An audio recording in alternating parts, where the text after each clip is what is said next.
मुझे क्यों जानना है कि आध्यात्म क्या है? मुझे और कैसे जानना है कि मैं कौन हूँ? तो हमें क्या करना है, हमारे को जिंदगी को जूम आउट करके इसके एल्गोरिदम को समझना है कि इसका एल्गोरिदम क्या है। हमारे को देखने को मिलता है, होता है कि ब्रेकअप के बाद आ गई थी। ठीक है। अब ब्रेकअप के बाद वो गंगा माँ की शरण में क्यों आया? बिल्कुल, जित त्याइये तित होए, जिसको ध्याएंगे उसके जैसे हो जाएंगे। राम नाम का जाप किया करो। तो उसने बोला कि जी मैं अगर राम नाम का जाप करूंगा तो मेरे बच्चों को रोटी कौन देगा? इन स्क्रिप्चर्स को पढ़ते पढ़ते उसके सही मायने या उसको एसेंस को तो समझ ले। बहुत विरले कोई होते हैं जो तीसरे पाथ में आते हैं। वो तीसरा पाथ मैं बोलता हूँ, वो पाथ है मिस्टिसिज्म का पाथ। तो मैंने कहा भगवान है कि पहले 22 घंटे ठीक करें। आपका रिश्ता उसके साथ ऐसा होता है कि जो राज कराए तो तेरी उपमा, जो भीख मंगाए तो क्या घट जाए, उसकी रजा में आ जाना। नमस्ते, आपके साथ मैं हूँ तेजस्वी और आप देख रहे हैं नॉर्थ स्टार। तो हम सब हमेशा चाहते हैं कि हमारी लाइफ जो है वो अपवर्ड्स रहे। हमेशा चाहते हैं कि हम एक हैप्पीनेस की स्टेट में रहें। लेकिन अक्सर जीवन में हम देखते हैं कि सुख के साथ दुख जुड़ा हुआ है। तो ऐसा हम क्या करें कि हम हमेशा परम आनंद में रहें? उस असेंशन की तरफ, यानी कि आत्मा की गति के लिए हमें ऐसे क्या कार्य करने हैं? 24 घंटे में से 22 घंटे हमें वो कौन सा काम करना है जिससे हमारी पात्रता बढ़े गुरु कृपा और प्रभु कृपा के लिए? कुछ गूढ़ राज रहस्य जीवन के आज हमने जाने हमारी आज की इस वार्तालाप में। तो देर नहीं करते और रुक करते हैं इस बातचीत का।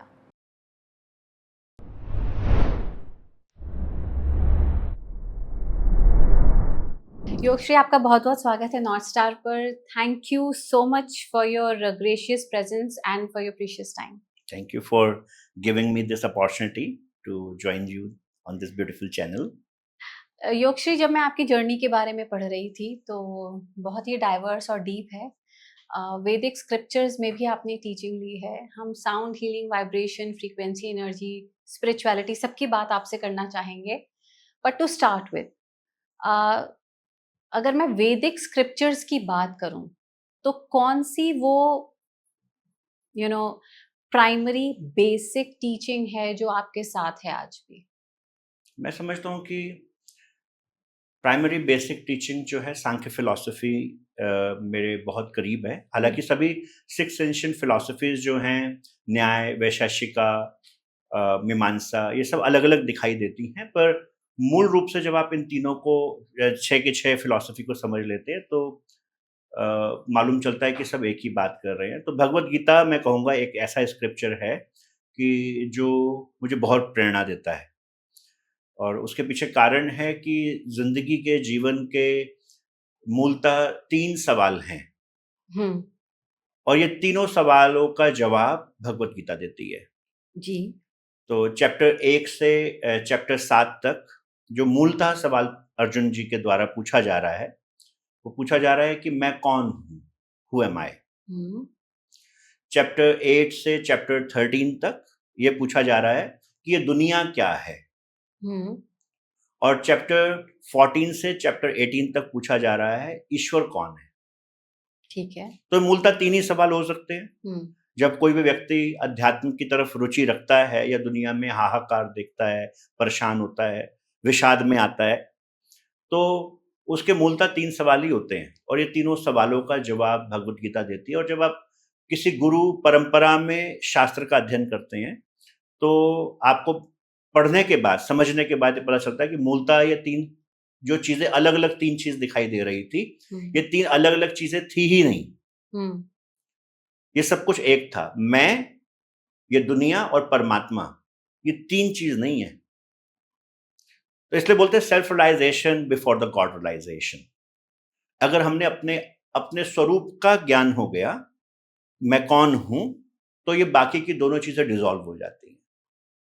क्योंकि मैं कौन हूं में ही समाया हुआ है संसार और ईश्वर। तो अभी जो हमारी कन्वर्सेशन को सुन रहा होगा, या जो अभी आपने ये 3 बेसिक पार्ट्स में भगवत गीता का सार हमें बताया, एक आम जन के मन में सवाल ये होगा कि मुझे क्यों जानना है कि आध्यात्म क्या है? मुझे और कैसे जानना है कि मैं कौन हूँ? मेरा ये फलाना नाम है, मेरा इस परिवार में जन्म हुआ, मैं सो एंड सो प्रोफेशनल हूँ, यहाँ नौकरी करता हूँ, बिजनेस करता हूँ, ये मेरी फैमिली है, सोसाइटी में मेरी ये पहचान है। So is that not enough? मैं हूं ना ये, मेरी आइडेंटिटी तो यही है। तो अब और कौन सी मुझे इसके परे अपनी आइडेंटिटी पता लग जाएगी? जिंदगी में ये जीवन बनाया ही इस ढंग से गया है कि अपने आप हमारे को इन सवालों की तरफ खींच के लेके आता है।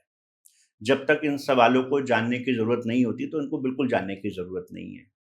पर जीवन के उतार-चढ़ाव आप देखिए, जीवन की सच्चाई को अगर हम देखें, तो ये हुँ। जीवन है क्या? सुख और दुःख से मिलके बना है। हुँ। 4 दिन सुख के होते हैं तो दुःख हमारे इंतज़ार कर रहा होता है और जब हम दुःख में होते हैं तो हमें पता होता है कि सुख आने वाला है। तो ठीक है। सुख-दुःख के झापड़ हमारे को ये प्रकृति मारती है और बचपन तो निकल जाता है इस दुनिया को समझते हुए ही। पर अब अमूमन देखने में आता है कि 25 साल की उम्र के बाद जब हम आज के समय पे बड़े होने शुरू होते हैं, तो हमारे को इतने सुख-दुःख मिल गए होते हैं कि हम विश्राम चाहते हैं। हम किससे विश्राम? जीवन से, दुःखों से, ओके। हर सुख के पीछे दुःख छुपा है। जिस चीज़ के हमारे ज़िंदगी में आने का हमारे को जितना ज़्यादा सुख मिलता है, वही चीज़ हमारे को उतनी ही इंटेंसिटी में दुःख देती है। तो आध्यात्म के रास्ते या इस सवाल के जवाब के नाते कि मैं कौन हूँ, हुँ। तो क्या हमें हमेशा सुख मिल जाएगा अगर वो जवाब पता लग गया? हम ऐसी अवस्था में आ जाते हैं कि हम ज़ूम आउट करके देख पाते हैं। देखिए, जब हम ज़िंदगी में सुख-दुःख के झापट खा रहे हैं ना, हाँ जी। वो इसलिए खा रहे हैं क्योंकि हमने ज़िंदगी को बहुत ज़ूम इन करके छोटी-छोटी चीज़ों को हम देख रहे हैं। ठीक है। हमें लग रहा है अपने रिश्ते-नाते सच हैं, जीवन में नौकरी सच है, पैसा सच है, रिश्ते जो भी कुछ हमारे आस-पास है वो सब कुछ सच है। और क्योंकि वो उन चीज़ों से हमारे को सुख मिल जिन चीज़ों से मिल रहा है जैसे मैंने पहले आपको गुज़ारिश करी कि जो भी चीज़ हमारे को ज़िंदगी में बहुत सुख देती है, वही चीज़ कल दुःख का कारण ज़रूर बनेगी। ठीक है। और जब वो दुःख का कारण बनती है, तो हम विषाद के अंदर आते हैं, हमारे को महसूस होता है कि ये कब तक? ये सुख-दुःख के झापड़ कब तक? तो इंसान को आत्मा की एक ना स्वाभाविक परिस्थिति है, एक एक स्थिति है कि ये पीस की तरफ जाती है। इसको अपने मूल की तरफ एक इंक्लाइनमेंट होती है। ये जानना चाहती है कि मुझे कब विश्राम मिलेगा। तो शांति और सुख में फ़र्क है। आपने पीस की बात की। देखिए, सुख तो आज के समय पे इंसान डोपामाइन को मान के बैठा हुआ है कि छोटा-सा मैंने रील देखी, देखते चला जाता है इंसान कई बहुत देर तक। जी। और डोपामाइन छोटा-सा स्पाइक मिलता है, किसी रिलेशनशिप में भी कोई डेट पे चला जाए, उसको बड़ा डोपामाइन हाइक हो जाता है। तो इंसान को अभी ये समझ ही नहीं है कि सुख है क्या? तो सुख क्या है योगश्री? बोलते हैं कि सुख अंदर की वो स्थिति है कि जिसमें हम उस सुख को अंदर से प्राप्त करते हैं कि अंदर से ठहराव आ जाता है। वो जो दौड़ है ना हमारी अभी सुख को जो बाहर ढूँढने की, उसको जब हम थम जाते हैं, हुँ। जब हम आनंद की अवस्था भी देखिए सुख और दुःख, सुख का अपोज़िट दुःख है। पर जब हम वास्तव में सुख की बात कर रहे हैं, तो हम आनंद की बात कर रहे हैं। ठीक है। सुख का अपोज़िट दुःख है, जैसे काले का सफ़ेद है। आनंद का कोई अपोज़िट नहीं है। मैं ये ऑफ कोर्स जो हम आपको सुन रहे हैं या अलग-अलग प्लेटफ़ॉर्म्स पर आप लोगों से मुख़ातिब भी होते रहे हैं। तो मुझे आपसे ये जानना है कि क्या एक्सप्लिसिटली आप ये बयाँ कर सकते हैं for the better understanding of our viewers and for myself कि आपने आनंद या शांति की अनुभूति की या अगर आपने सेल्फ रियलाइजेशन की अनुभूति की, so what was that experience और what it is like living in that frequency? देखिए, खुमारी है। आप देखें जब किसी बच्चे को किसी से दुनिया में भी ना प्यार हो जाता है ना, हुँ।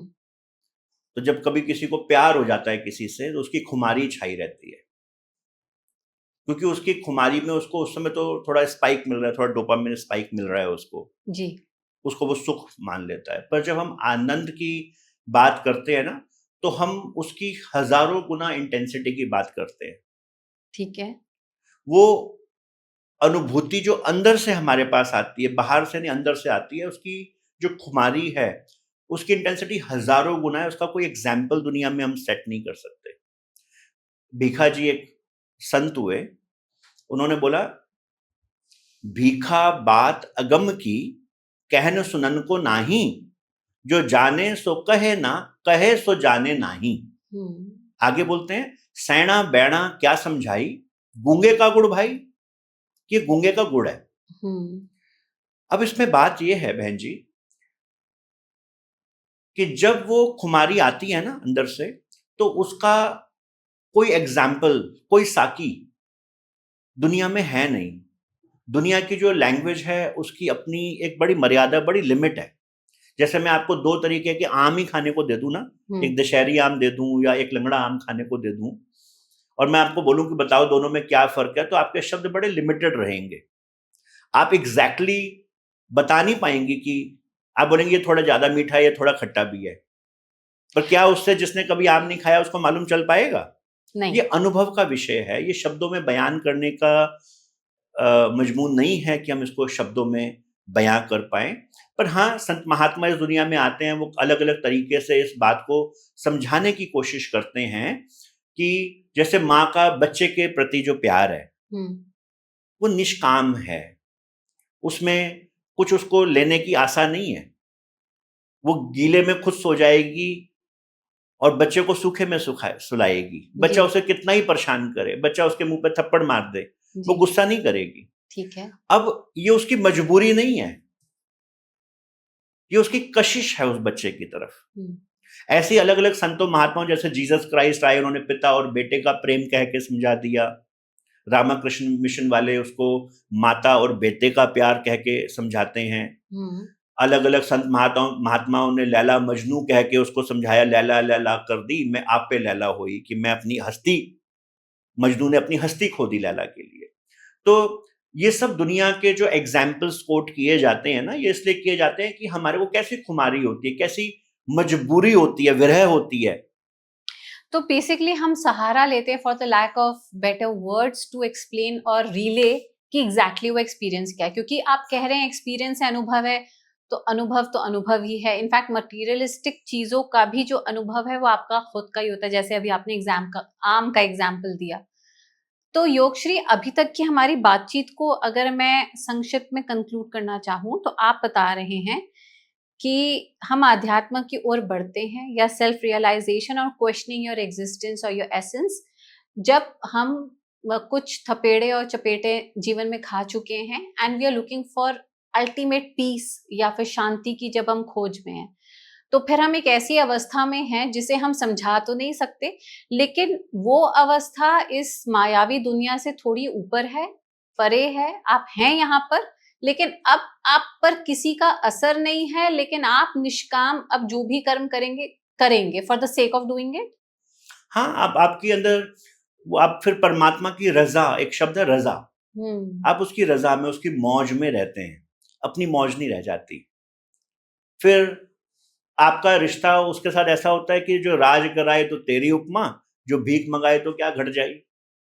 उसकी रजा में आ जाना, अपनी रजा को पीछे छोड़ देना। तो फिर ऐसी अवस्था में अगर किसी से दुख मिला किसी को, तो उसको दुख नहीं होगा? प्यार में तो कोई गारंटी नहीं है कि सुखी मिलेगा। हाँ, वो दुख दुनिया की नजर में होता है, आपको फर्क नहीं पड़ेगा, आपको फर्क नहीं पड़ता है। अच्छा, अब क्योंकि यहाँ तक बात हो गई और मैं ना कई बार आध्यात्म के रास्ते पर जो भी सवाल उठते हैं या सबकी अपनी जर्नी है, तो हम क्लियरली देख सकते हैं कि दुनिया दो में बटी होगी। एक है मटीरियलिस्टिक, जैसे कि मैंने प्रोग्राम की शुरुआत में बोला, हमारी आइडेंटिटी जो इस फिनोमिनल वर्ल्ड से है, और एक जो आप अभी हमें समझा रहे हैं। अब ये बता दीजिए कि मतलब ये ना पॉडकास्ट के पहले ही मेरे मन में सवाल था, शायद मैंने किसी से पूछा नहीं आज तक किसी पॉडकास्ट में, व्हाट इज रियल? सच है क्या? ये जीवन सच है, वो जीवन सच है, मैं एग्जिस्ट करती हूँ ये सच है, या फिर मेरी ये एग्जिस्टेंस ही झूठी है और मैं एक पर्दे में हूं, तो फिर सच वो है जो मैंने अब तक देखा नहीं। मतलब इतना ज्यादा, I won't say confusion, but इतने पहलू हैं कि अगर कोई सच में इसमें डीप डाइव करना चाहता है, तो पहले ये तो बता दीजिए कि सच है क्या। देखिए, ऐसा है मैं अगर आपको बोलूं कि सूर्य जो है वो पूर्व से उगता है, तो आप क्या बोलेंगी कि ये सच है कि नहीं है? हाँ है, हमने जब तक पढ़ा है स्कूल में। उसके आपने अनुभव भी किया है कि सूर्य पूर्व से उगता है? अगर कंपास मुझे वो पूर्व दिखा देता है, वहां सूरज दिख जाता है। दिख जाता है। और अगर मैं बोलूं कि सूर्य तो उगता ही नहीं है, तो नहीं, मेरा अनुभव कहता है कि सूरज है। उगता है ना? हाँ। तो अगर मैं बोलूं कि सूर्य तो अपनी जगह बैठा है, पर अर्थ उसके चारों तरफ घूमती है, सूर्य तो नहीं उगा। हाँ, नहीं होगा। तो ये दूसरा परसेप्शन हुआ ना। बिल्कुल। तो अभी हम द्वैत की दुनिया में बैठे हैं। मैं अभी दिन के समय किसी उजाले में पूछूं कि आसमान का रंग कैसा है, वो बोलता है नीला। जी। अब आपके और मेरे बीच में भी तो स्काई है, स्पेस है। जी। वो तो नीला दिखाई नहीं देता है। दर्शकों के और मेरे बीच में भी स्पेस है, वो तो नीला दिखाई नहीं देता है।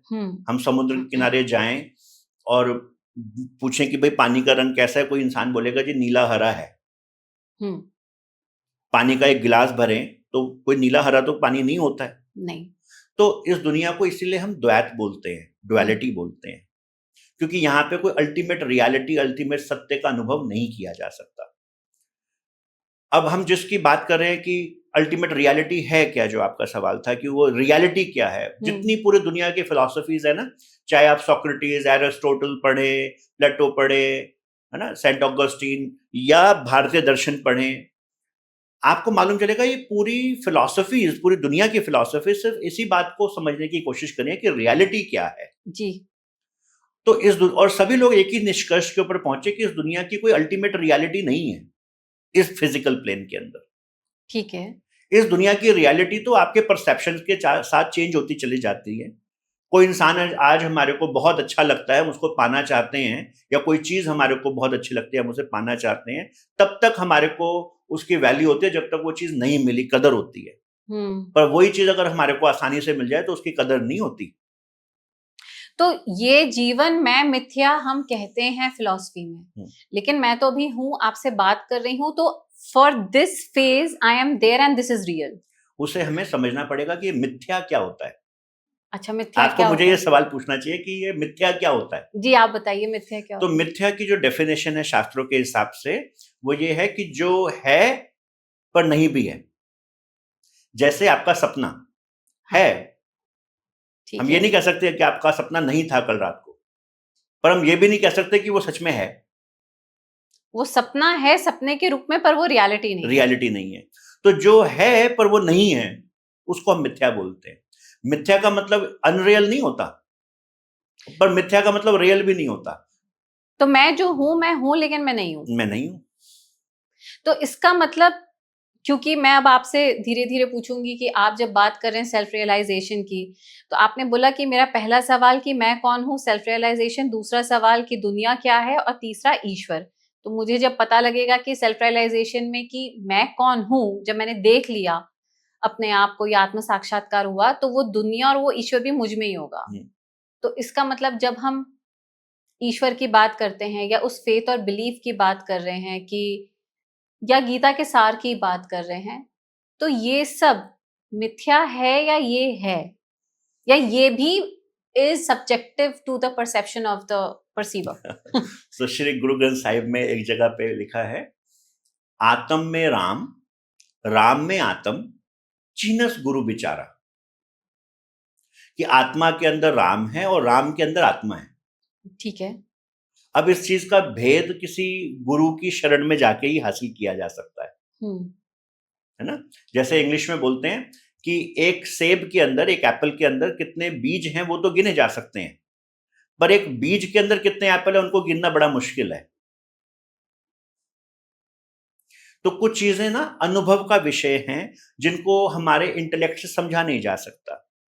तो मेरा तात्पर्य ये सारे सवाल पूछने का यही था कि जब कोई जीवन की चपेट खाकर आगे बढ़े अपनी यात्रा में, तो फिर वो ये क्यों जाने, मतलब क्या इन सवालों के जवाब से मुझे पर्पस मिल जाएगा, क्या मुझे वो वजह मिल जाएगी कि हाँ मुझे चलना भी है।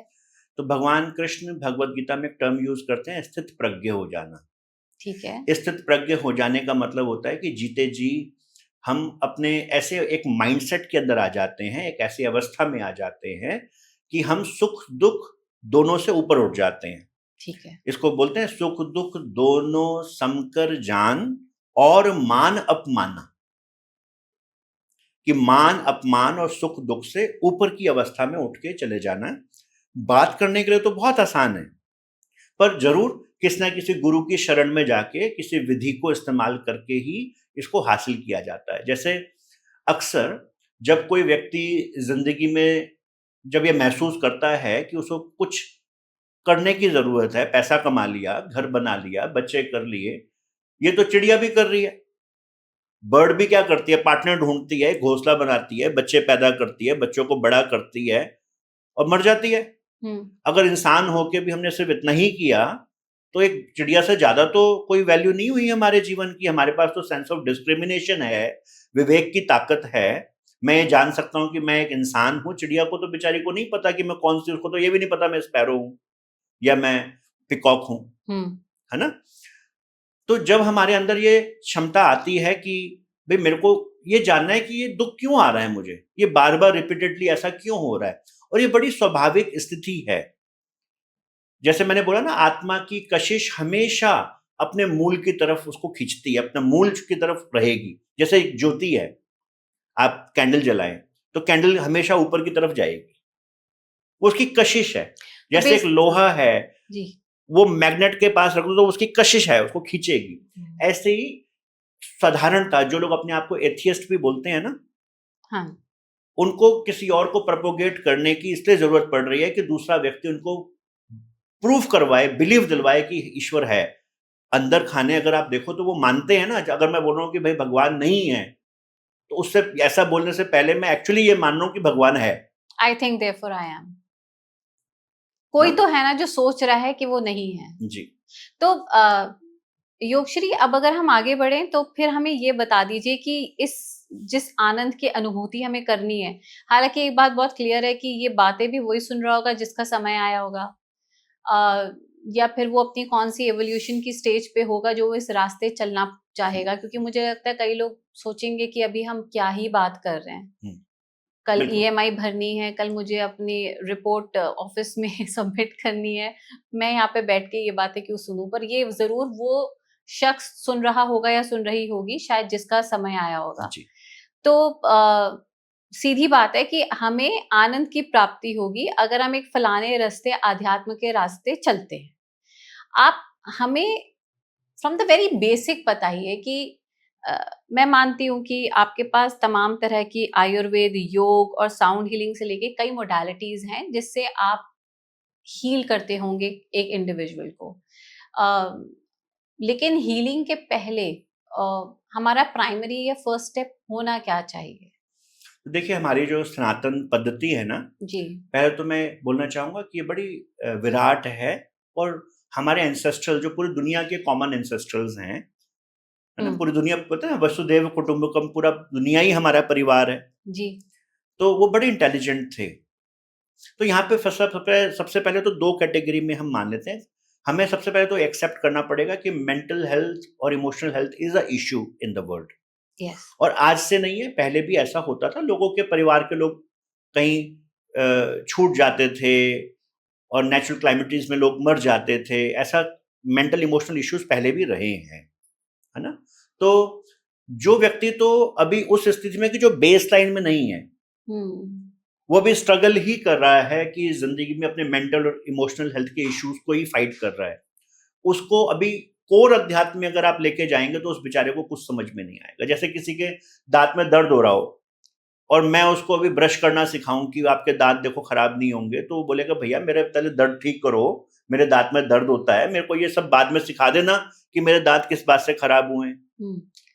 तो फिर क्या हम पहले हीलिंग से ही शुरू करें? जरूरी नहीं है, we can not generalize it. हाँ जी। हमें देखना चाहिए कि जिन लोगों को हीलिंग की जरूरत है, मेंटल और इमोशनल हेल्थ का इश्यू है, पहले उन लोगों को अपनी हीलिंग करा के उनको एक बेस लाइन में आना चाहिए। उन अपने आप को प्रिपेयर करें कि मेंटल स्टेबिलिटी थोड़ी हासिल हो गई हो, उसके बाद जो परमानेंट उसको एक ऐसी स्थिति आएगी कि एम्पावरमेंट मिलेगी, वो तो अध्यात्म से ही मिलेगी। तो हीलिंग वहां हमारे को जरूरत होती है जहां पे कोई व्यक्ति एक बेस लाइन से भी नीचे आ गया। सपोज कोई व्यक्ति ब्लेमिंग मोड में आ गया कि उसको हर किसी के ऊपर वो ब्लेम ही कर रहा है। पेरेंट्स ने पाल पोस के बड़ा कर दिया बच्चे को और वो पेरेंट्स को सिर्फ ब्लेम ही करे जा रहा है। तो पहले तो उसको हम लेके आए ना कि भाई आपकी भी कोई रिस्पॉन्सिबिलिटी होगी, कोई एक परसेप्शन जो आप लेके बैठे हो वो तो जरूरी नहीं है। अभी अब पास में जाके मैं ऐसे करूँ, ये किया मैंने, अब क्या मैं पास में जाके इसको ठीक कर सकता हूँ? मैं तो अभी अभी किया था, मैं तो पास में जाके इसको रिवर्स नहीं कर सकता। तो पास्ट हमारा फिक्स है।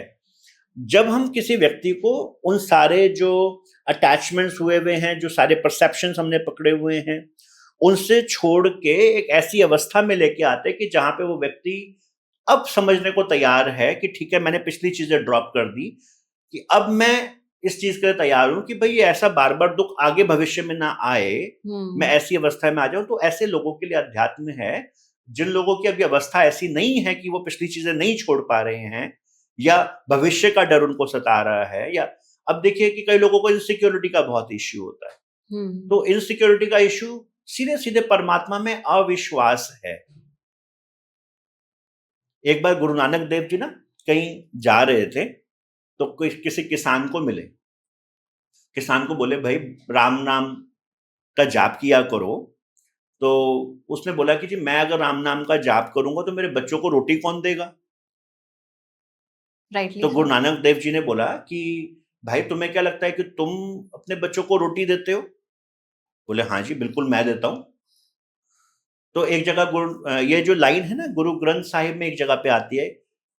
तो गुरु नानक देव जी ने अपने झोली में से शालिग्राम जी निकाले।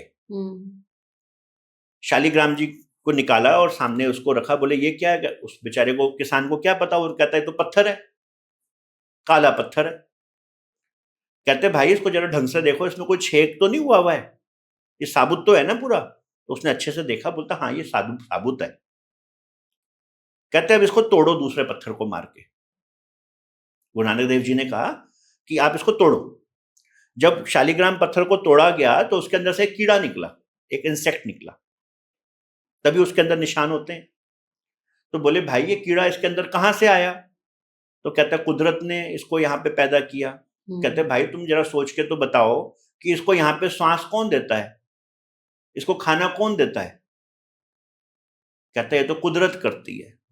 तो गुरु नानक देव जी उसको बोलते हैं कि भाई जो कुदरत इस कीड़े को, इस इंसेक्ट को पत्थर के अंदर जन्म दे के इसको वहां पे हवा पानी और खाना दे सकती है, वो तेरे बच्चों को नहीं देगी?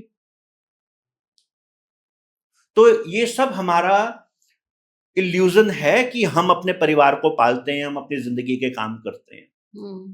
हमारे को अपनी जिंदगी शास्त्र के अनुसार कहते हैं कि ऐसे जीनी चाहिए जैसे माली जीता है। माली पेड़ पौधे को पानी डालता है, सींचता है, पर ये बात उसके हाथ में नहीं है कि पेड़ से फूल फल आएंगे या नहीं आएंगे। वो अपना काम करता है, उसकी जिम्मेवारी है कि वो अपनी ड्यूटी पूरी करे, और बाकी कुदरत के हाथ में, ईश्वर के हाथ में है कि वो उसका क्या फल देता है। पर हम क्या करते हैं, हम उसको अपना कर्ता मान लेते हैं। ईगो आ जाती है, ईगो, अहंकार पैदा कर लेते हैं। और जब हमने इस बात का अहंकार पैदा कर लिया तो अपने आप ही इनसिक्योरिटी पैदा हो जाती है कि भाई मेरा कल का क्या होगा।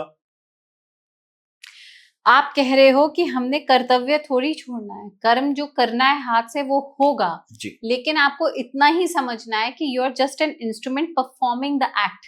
लेकिन उसके बाद वो कौन आपसे करवा रहा है या उसका क्या फल है वो आप मत सोचिए, वो हमारा काम नहीं है। अपने जो भी हमारा धर्म है उस धर्म को निभाएं, धर्म के अनुसार कर्म करें और बाकी ईश्वर पे छोड़ दें। तो योगश्री जब ऐसी स्थिति में किसी को फिजिकल पेन आता है, कोई हेल्थ एलिमेंट आती है, जैसे आपने अभी मेंटल और इमोशनल हीलिंग की बात की, तो कोई अगर डिप्रेशन से गुजर रहा है या कोई इमोशनली ट्रॉमेटाइज्ड है, तो ये सारे फिजिकल पेन हैं। तो ऐसे में अब वो अपना कर्तव्य का निर्वहन कैसे करे जब वो पेन में है? हाँ, तो ऐसी इन्हीं लोगों के लिए हीलिंग है ना, कि ऐसे लोग हीलिंग में आए, किसी साइकोलॉजिस्ट के पास जाए, डॉक्टर के पास जाए, जो भी संभावित उसका इलाज होना चाहिए वो इलाज करना चाहिए। अब मैं बोलूं कि जी मैं तो आध्यात्मिक आदमी हूं, मेरे को स्टोन का पेन हो रहा, नहीं जी भगवान ही ठीक करेंगे। हाँ। अरे भगवान ने आपको विवेक की ताकत भी तो दी है कि भाई अगर मेरे दर्द हो रहा है और मुझे पता है कि मेरे को स्टोन है तो मेरे को जाके डॉक्टर से इलाज कराना चाहिए। ठीक है। अब इस बात में अगर मैं पंडितों के पास जाके बैठ जाऊं और बोलूं कि जी मेरी पूजा पाठ कर दो कि मेरी पथरी निकल जाए, तो तो वो मुझे नहीं कौन निकलेगा। समझदार बोलेगा? राइट। तो अगर अब हम आगे बढ़े तो वैसे इन पेन के कॉज हमें ढूंढने की जरूरत है। मतलब मैंने आपकी बात मान ली एंड राइटली सो कि अगर किसी को कोई हेल्थ एलिमेंट है तो go to the right doctor और द हेल्थ प्रैक्टिशनर जो आपको ठीक कर देगा।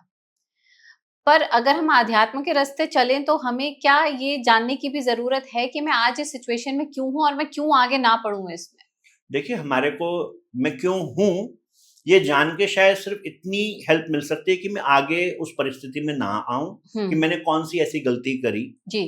सपोज मेरे को स्टोन ही हो गया, तो स्टोन हुआ तो क्यों हुआ, ये जान के मेरे को आगे के लिए सीख मिल सकती है। वैसे तो योगश्री साइंटिफिकली अगर आप मुझसे पूछें तो हमें तो यही पता है कि मान लीजिए कोई इंसान हाइपरटेंशन या डायबिटीज से ग्रस्त है और मान लीजिए कि उस वो ओबीस है और वही एक कारण बना है, तो भाई उसको आप यही कहोगे कि आप एक्टिव लाइफस्टाइल अपनाएं, हेल्दी डाइट लीजिए। उसमें मेरे साथ ये क्यों हुआ का जवाब लॉजिकली तो यही है, it's a sedentary lifestyle problem. तो इसी चीज को सेटिस्फाई करने के लिए ना अध्यात्म के अंदर कर्मों की थ्योरी दी जाती है। अब हमने सपोज कोई एक व्यक्ति है, उसने ये समझ लिया कि ठीक है, मेरे को डायबिटीज इसलिए हुई क्योंकि मैंने सही लाइफस्टाइल फॉलो नहीं किया। हाँ। यही व्यक्ति जब अध्यात्म में जाएगा तो ऐसा नहीं है कि वहां पे सवाल नहीं पूछेगा, वहां पे भी सबसे पहले यही सवाल पूछेगा कि मेरे को डायबिटीज क्यों हुई। अच्छा, ठीक है। तो वहां पे भी एक सर्टेन तरीके से आंसर दिया गया है। वो आंसर इस ढंग से देंगे कि भाई आपने आपके कर्मों का हिसाब किताब है, ये बीमारियां, दुख बीमारी वगैरह तो संतों महात्माओं को भी आती है, तो ये आपके कर्मों के कारण से हुआ, उनको कर्मों की थ्योरी बताई जाएगी। हमारी जो पूरे अध्यात्म की अवस्था है या समझ है ना, वो पूरी की पूरी भाई हमारे को समझने के ऊपर है कि हम या तो बहुत इंट्रोस्पेक्शन में चले जाएं, हाँ। जूम आउट करेंगे तो बारीक बारीक चीजें हम पकड़ते चले जाएंगे। अब हमारे पास समय कम है, ठीक है। तो हमें क्या करना है, हमारे को जिंदगी को जूम आउट करके इसके एल्गोरिदम को समझना है कि इसका एल्गोरिदम क्या है। अच्छा, तो आप हमें समझाइए क्या इसका एल्गोरिथम। एल्गोरिदम को अगर समझेंगे ना तो हमारे को इसका हल है। जैसे जब कोई व्यक्ति सोचता है कि भाई मेरे को अध्यात्म में आने की जरूरत है, तो बेसिकली या तो उसकी सारी जरूरतें दुनिया की पूरी हो चुकी हैं और अब उसको उनमें रस नहीं आ रहा है, या तो ये अवस्था होती है। ओके। या फिर उसकी जिंदगी की जरूरतें पूरी नहीं हो पा रही हैं और उसको ये भी समझ में आ गया कि इनसे कभी पूरी हो भी नहीं पाएगी। ओके, ठीक है ना, कि भाई मैंने सपोज किसी कोई बच्चा है, उसने एक बार अफेयर किया, उसका दिल टूट गया, अभी दूसरी बार किया, दूसरी बार भी टूट गया, अभी वो टूट गया। ज्यादातर ऋषिकेश में, मैं ऋषिकेश से हूँ, बाय बर्थ ऋषिकेश में ही रहा हूँ, तो मैं देखता हूँ कि आजकल बड़े यंगस्टर्स आते हैं ऋषिकेश में। बुजुर्ग लोग कम दिखाई देते हैं, ट्रैवलर्स जो हैं वो यंगस्टर्स हैं। तो हर दूसरा केस जो हमारे को देखने को मिलता है वो होता है कि ब्रेकअप के बाद आ गई जी। ठीक है। अब ब्रेकअप के बाद वो गंगा माँ की शरण में क्यों आया, क्योंकि उसे ये समझ में आया कि बार बार करंट का झटका लगता है जब मैं इलेक्ट्रिसिटी वायर को हाथ लगाता हूँ, है ना। तो जब कोई व्यक्ति अध्यात्म में आता है ना, तो उसके पास 3 रास्तों में से कोई एक रास्ता चुनता है। तो पहला रास्ता होता है रिलीजन का। बाय डिफॉल्ट हम किसी ना किसी रिलीजन में पैदा हुए हैं, है ना। तो सबसे आसान है कि क्योंकि हमारी फाउंडेशन, हमारी कंडीशनिंग उस रिलीजन के अंदर बनी हुई है, तो हम उस रिलीजन को बहुत अच्छे से फॉलो करना शुरू कर देंगे।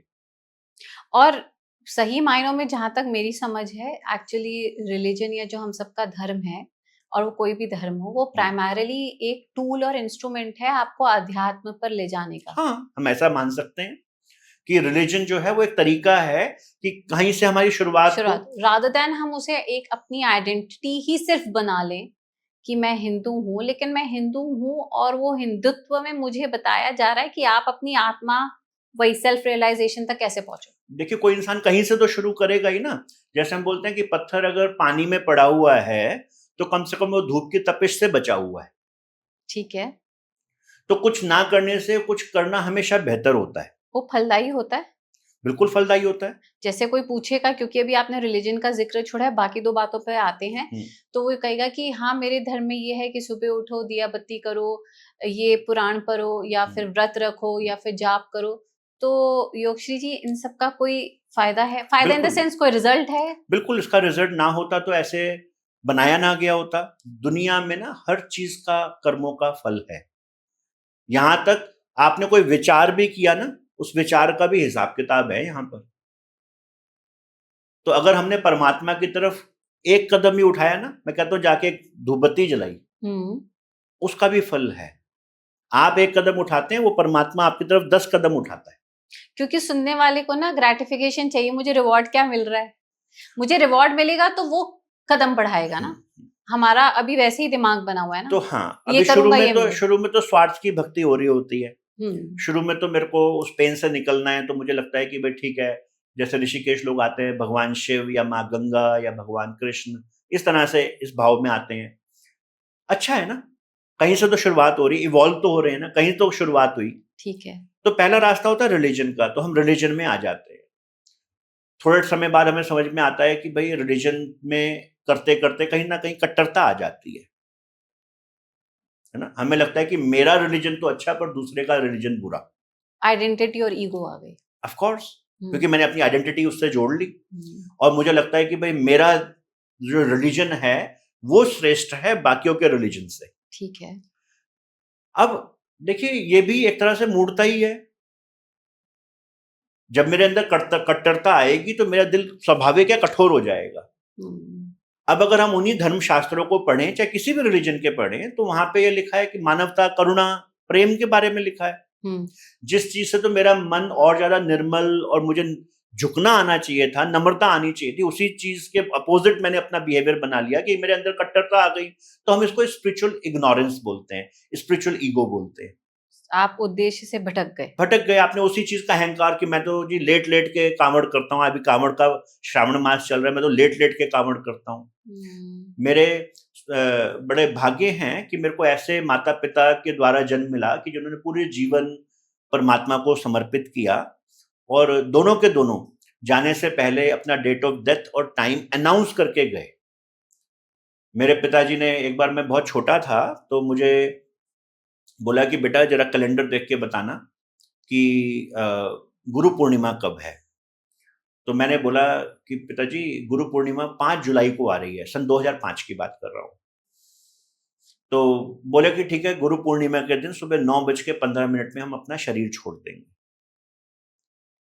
ऐसे ही हमारी माताजी ने भी किया बाद में, लगभग 10 साल बाद 2015 में हमारी माताजी ने भी यही बोला कि मेरे को फोन किया कि बेटा आप कहाँ पे हो। तो हमने कहा मैं बनारस आया हुआ हूँ। बोले कब आओगे वापस? तो हमने कहा 23 तारीख को आ जाएंगे, 23 जुलाई को मेरी फ्लाइट है, मैं आ जाऊंगा। तो बोले कि पक्का आ जाना। मैंने कहा पक्का क्यों आ जाना? बोले कि अगर आप 23 को आओगे तो 25 को सुबह 11 बजे हम अपना शरीर छोड़ देंगे। और ऐसा ही किया, है ना। तो मेरे माता पिता हमेशा एक चीज बोला करते थे, बोलते थे कि जो भी चीज आपको डराए या डराने के लिए प्रेरित करे, कि दूसरे को डराने के लिए प्रेरित करे या आपके अंदर डर पैदा करे, वो रिलीजन है। और जो भी चीज आपको निर्भय बनाए, फियरलेस बनाए, वो असली अध्यात्म है। हर रिलीजन के अंदर अध्यात्म छुपा बैठा है, बिल्कुल, हमें ढूंढना पड़ेगा। तो योगश्री यहीं पर हमें बता दीजिए हम सबको, क्योंकि सुनने वाले अधिकतर लोग रिलीजन से जुड़े हुए होंगे जो हमारे व्यूअर्स हैं, तो वो ऐसा कुछ तो वो कर भी रहे होंगे, क्योंकि हम सबके कुल में, परिवार में एक परंपरा चली आ रही होती है, बचपन से देखते हैं और हम सब उसे कर भी रहे होते हैं। लेकिन क्योंकि आज आपने बोला कि स्पिरिचुअल या फिर रिलीजियस इग्नोरेंस और ईगो से हटकर हमें धर्म के सही मायने पकड़ने हैं, तो क्या क्या कोई 3 या 5 बातें, कार्य जो आप हमें यहाँ देना चाहते हैं एज अ नोट, जो सब लोग लिख लें कि ये करो? नहीं, मैं ऐसा नहीं कहता कि आप यही करो। अगर जब मैं ये बोलूंगा ना आप यही करो, तो मैं एक नए रिलीजन की शुरुआत कर रहा हूँ। नहीं, यही नहीं, मतलब क्या कर सकते हैं यहाँ पे? कोई जो भी अज्ञानी जिसके रिलीजन के हिसाब से जो भी चीज उनको उनके आचार्य ने या उनकी परंपरा में सिखाया गया है वो उसको फॉलो करें, पर कोशिश करें कि उन धर्म शास्त्रों को पढ़ के ये जानने की कोशिश करें कि उसके मूल में है क्या। बेस ऑफ द स्पिरिचुअलिटी और essence of truth her religion में एक ही है। तो जब हम कोई व्रत करते हैं, अभी आप श्रावण का मास चल रहा है और सावन का पहला सोमवार है, हमारा सौभाग्य है कि आज के दिन आपसे ये बातचीत हो रही है, तो जब भी कोई स्क्रिप्चर पढ़ेगा, व्रत रखेगा, तो उसकी व्रत कथा पढ़ेगा या दुर्गा सप्तशती पढ़ेगा या तमाम तरह के हमारे पास स्क्रिप्चर्स हैं, तो जब भी हम किसी तरह की चालीसा पढ़ते हैं या फिर व्रत कथा पढ़ते हैं, तो एक कहानी है उसमें, पर उससे हमें लेना क्या है? देखिए, हमारे जो पूर्वज थे ना, जो एंशिएंट ऋषि मुनि थे, वो बहुत इंटेलिजेंट थे। ये जो जितने भी कथा कहानियां, जैसे आपने शब्द इस्तेमाल किया ना, ये कथा कहानियां मेटाफर है। कहा हमारा सबकॉन्शियस माइंड कहानियों को समझता है। ठीक है। वेदों को जब हम इंसान समझ नहीं पाए, क्योंकि वेदों में गूढ़ ज्ञान है, तो पुराणों की रचना की गई। जी। तो पुराण जो है वेदों का ही मेटाफोर्स है या मेटाफर है। ओके। कहानी के रूप में हमारे को गूढ़ ज्ञान को समझाने की कोशिश की गई है। जैसे गणेश जी का जन्म कैसे हुआ। हाँ। तो माँ ने अपने शरीर की मैल लेके, या कुछ जगहों पे लिखा है मिट्टी को लेके, और उसमें प्राण प्रतिष्ठा करी और प्राण डाले और बोला कि आज से तुम हमारे बेटे हो, आपका नाम गणेश है, और हम नहाने जा रहे हैं, किसी को आने की अनुमति नहीं है ना। अब भगवान शिव आए तो उनकी लड़ाई हो गई, भगवान शिव को गुस्सा आ गया और भगवान शिव ने उनकी गर्दन काट दी। अब कोई आज के समय का कोई जो, जैसे हमारी मॉडर्न जनरेशन है, टीनेजर्स हैं, जेनजी है, ये अक्सर सवाल पूछते हैं कि भगवान शिव को भी अगर गुस्सा आता है और मुझे भी गुस्सा आ गया तो क्या फर्क हो गया फिर। अगर भगवान जो देवों के देव महादेव है, उनको गुस्सा आ सकता है और वो बच्चे का सिर अलग कर सकते हैं, तो मारना पीटना काटना पीटना तो फिर ठीक है। नहीं, ये ना सिर्फ एक सिंबोलिज्म था। जैसे हमारा मूल चक्र जो है उसको गणेश चक्र भी बोला जाता है शास्त्रों के अंदर। तो मूल चक्र कौन सा है? जिसमें कि अर्थ एलिमेंट आता है, पृथ्वी का तत्व है। तो माँ ने कैसे बनाया गणेश जी को? पृथ्वी के तत्व से। अब कोई लॉजिकली बोलेगा कि अरे, जब माँ ने, ठीक है भगवान शिव ने काट दिया, आपके पास तो प्राण डालने की मशीन थी, आप फिर से एक नया गुड्डा बनाते, फिर से प्राण डाल देते, इसमें तो हाथी के गर्दन काटने की जरूरत ही नहीं थी, हाथी के बच्चे की गर्दन काट दी। पर आप अगर मूल रूप से देखोगे उस कहानी को, तो आप देखेंगे जब भगवान शिव ने गणेश जी का सिर धड़ से अलग किया, तो सिर कहाँ गया? मार्स में गया। तो हमें ये प्रमाण मिलता है कि उस जमाने में जब पुराण लिखे गए, हमारे को सोलर सिस्टम की नॉलेज थी। ठीक है। अब जब मार्स में चला गया, तो उससे ये मार्स का और गणेश जी का क्या कनेक्शन है कि जब किसी के होरोस्कोप में मार्स ठीक पोजीशन में नहीं होता है, तो उसका मूल चक्र यानी कि गणेश चक्र विकृत होता है। तो एक मॉडलिटी मिल गई कि ठीक है भाई, अगर हम मूल चक्रों की अगर हम परिकल्पना करना चाहें शास्त्रों से, तो हम इस तरीके से कर सकते हैं। तो इस बात को समझाने के लिए कि मूल चक्र का मार्स की फ्रीक्वेंसी से कुछ लेना देना है, एक मेटाफोर्स लिख दिया गया। गणेश जी को अगर हम देखें, उनसे जुड़ी हुई जितनी भी कहानियां हैं, उन सब कहानियों के पीछे बड़े मूल रहस्य हैं। तो ये घटनाएं घटी नहीं? देखिए, अभी आज के समय पे ये कहना बड़ा मुश्किल है कि ये घटनाएं घटी या नहीं घटी, पर हमारे को इस समय यही मान के चलना चाहिए, it is a very good metaphors, जिससे हम कुछ सीख के आगे बढ़ सकते हैं। क्योंकि ये कहने से, जानने से कुछ मेरे को नहीं लगता कि हमें हासिल होने वाला है कि ये घटी थी या नहीं घटी थी। मैंने ये सवाल इसलिए पूछा कि फिर सीधे ही लिख देते ना कि अगर आपका मार्स इफेक्टेड है तो फिर ये होगा, instead of this whole story. देखिए, जो मासेस में उस जमाने में कुछ लोग रहे होंगे ना, आज भी अगर हम देखें तो हमारा जो कॉन्शियस माइंड है ना, ये लॉजिक्स को समझता है, पर इसके पास शॉर्ट टर्म मेमोरी है। और हमारा जो सबकॉन्शियस माइंड है ना, ये कहानियों को समझता है और इसके पास लॉन्ग टर्म मेमोरी है। जब हमारे सारे शास्त्र जला दिए गए ना, मुगल आए हमारे ऊपर, 800 साल उन्होंने कोशिश करी हमारे ऊपर राज करने की, पर उन्होंने क्या करा, जो आए जो भी मिला वो जला दिया। तो भी आज हमारे पास जब उन्होंने जला दिया तो सब कुछ कैसे बचा पड़ा है? कहानियों के रूप में बचा पड़ा है। तो उनको पता था कि जिस भी चीज को आपको सबकॉन्शियस माइंड को प्रोग्राम करना है, जैसे न्यूरो लिंग्विस्टिक प्रोग्रामिंग में बोलते हैं कि अगर आपको किसी के सबकॉन्शियस माइंड को प्रोग्राम करना है, तो उसको कहानी के रूप में कोई बात समझाइए। तो अगर सोमवार व्रत कथा की, क्योंकि आज सोमवार और सावन की बात कर रहे हैं, तो अगर उसको संक्षिप्त में मैं आपसे पूछूं कि व्रत कथा है कि एक साहूकार बहुत ही अमीर है, पर उसके पास कोई बेटा नहीं है और वो शिव जी का परम भक्त है।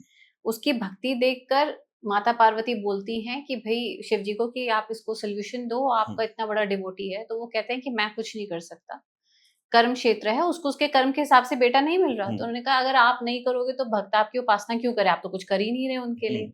तो उन्होंने बोला ठीक है बेटा होगा, लेकिन वो सिर्फ 12 साल तक ही जीवित रहेगा। फिर आगे कहानी है कि कैसे वो बच्चा अपनी जर्नी पे जाता है वाराणसी, वहां पे प्राण त्यागता है, माता पार्वती और शिव जी वहां से जा रहे होते हैं, तो वो फिर आग्रह करती हैं कि आप इसको जीवित करिए, क्योंकि नहीं तो इसके माता पिता तो प्राण दे देंगे अगर पता लग गया बेटा चला गया। तो अंत में होता यही है कि शिव कृपा से और पार्वती जी के आग्रह पर उसको जीवन दान मिल जाता है।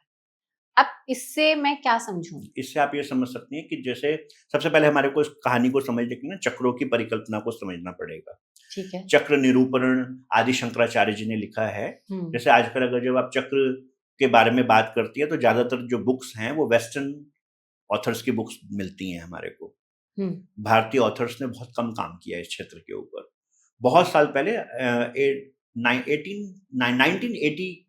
1880 के 1890 के आसपास एक ऑथर हुए, ऑर्थूर, जर्मन ऑथर थे। उन्होंने पहली बुक चक्रों के ऊपर लिखी इंग्लिश भाषा में।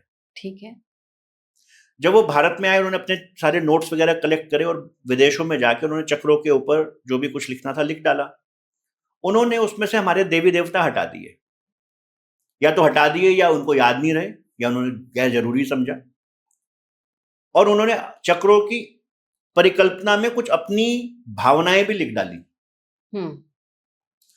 जो फर्दर ऑथर दुनिया में आए उन्होंने उनकी ऑर्थर की बुक को रेफरेंस लेके फर्दर बुक्स लिखनी शुरू करी। ठीक है। आज अगर आप चक्रों के बारे में इंटरनेट के ऊपर कुछ भी सर्च करेंगे तो आपको ऑर्थर की नॉलेज मिलती है, ना कि आदि शंकराचार्य जी के चक्र निरूपण की, ना ही आपको चक्र उपनिषद के बारे में कुछ जानने को मिलता है। यहां तक कि बहुत सारे लोग जो हीलिंग पढ़ा रहे होते हैं वो लोग वेस्टर्न चक्रा सिस्टम पढ़ा रहे होते हैं कि जो वेस्ट ने हमारे को दिया है, बजाय कि जो हमारे शास्त्रों ने हमारे को दिया है। तो पहले तो आपके दर्शकों को भी थोड़ा आइडिया मिलेगा कि हमारे शास्त्रों में चक्रों के बारे में क्या लिखा हुआ है, राइट? क्योंकि आपका जो क्वेश्चन है वो इसी से कनेक्टेड है कि अगर आपको इन मेटाफोर्स को समझना है तो आपको पहले बॉडी की एनर्जी साइंस को समझना पड़ेगा। ठीक है, राइट? तो हमारा मूल चक्र भगवान गणेश का चक्र है। तो भगवान गणेश से जुड़ी हुई सारी कहानियां आपके शरीर के अर्थ एलिमेंट को रिप्रेजेंट करती हैं। हमारा स्वाधिष्ठान चक्र मां सरस्वती और ब्रह्मा जी को कनेक्ट करता है। जैसे हमारे मेमोरी जो है वो हमारे वाटर एलिमेंट के ऊपर डिपेंड करती है कि किसके अंदर कफ प्रकृति के जो लोग हैं उनकी मेमोरी बहुत शार्प होती है। जैसे हाथी है, उसकी मेमोरी बहुत शार्प होती है। क्यों होती है? क्योंकि वो ज्यादा रिटेन कर सकते हैं इंफॉर्मेशन को। तो इंफॉर्मेशन की रिटेंशन क्योंकि माँ सरस्वती या वाटर एलिमेंट के पास है, तो इसलिए हमने माँ सरस्वती और ब्रह्मा जी को, और क्रिएटिव पावर भी जल के तत्व से ही हम सारे बने हैं। तो वो सारी कहानियां यहाँ पे कनेक्ट हो जाती हैं। फिर नाभि का चक्र जो है भगवान विष्णु का चक्र है ना। और जो विष्णु भगवान की जितनी भी कहानियां हैं वो सारी कहानियों को आप नाभि के चक्र से कनेक्ट करें, अग्नि के तत्व से कनेक्ट कर लें। ठीक है। उसके बाद हम आते हैं हृदय चक्र के ऊपर। तो हृदय चक्र में भगवान शिव और शक्ति ये दोनों बैठे हुए हैं। अब शिव और शक्ति जब हृदय चक्र में बैठे यानी कि ये एयर एलिमेंट के कंट्रोलर हैं। अब क्योंकि बहुत सारे लोग बोलते हैं कि जी ये तामसिक हैं भगवान शिव, तो भगवान शिव तामसिक नहीं है, कंट्रोलर हैं। तो ये वात रोग के कंट्रोलर हैं। जैसे किसी को भूत प्रेत लग जाए भारत में तो क्या बोलते हैं, उसको हवा लग गई है। हवा क्यों लग गई है? क्योंकि भगवान शिव के गण यानी कि इनकी एयर इम्बैलेंस हो गई है। इस बात को समझाने के लिए इसको इस ढंग से बोला जाता है। यानी कि वात रोग हो जाए, आयुर्वेद में जब बोलेंगे तो हम क्या बोलेंगे, वात रोग हो गया है। और किसी जंत्री तांत्रिक के पास जाएंगे, बोलेगा भाई इसको कोई प्रेत लग गया है। बेसिकली हम एक ही बात को बोलना चाह रहे हैं, कैसे कौन समझना चाह रहा है उस तरीके से बोला जा रहा है उस बात को।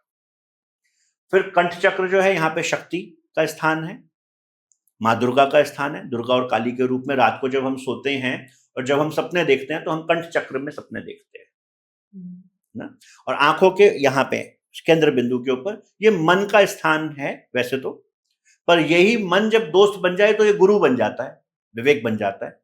जैसे आप देखेंगे आपके अंदर हमेशा दो आवाजें आती हैं। एक तो आवाज आती है अरे कर ले कौन देखता है, और दूसरी बात नहीं ये ठीक नहीं है।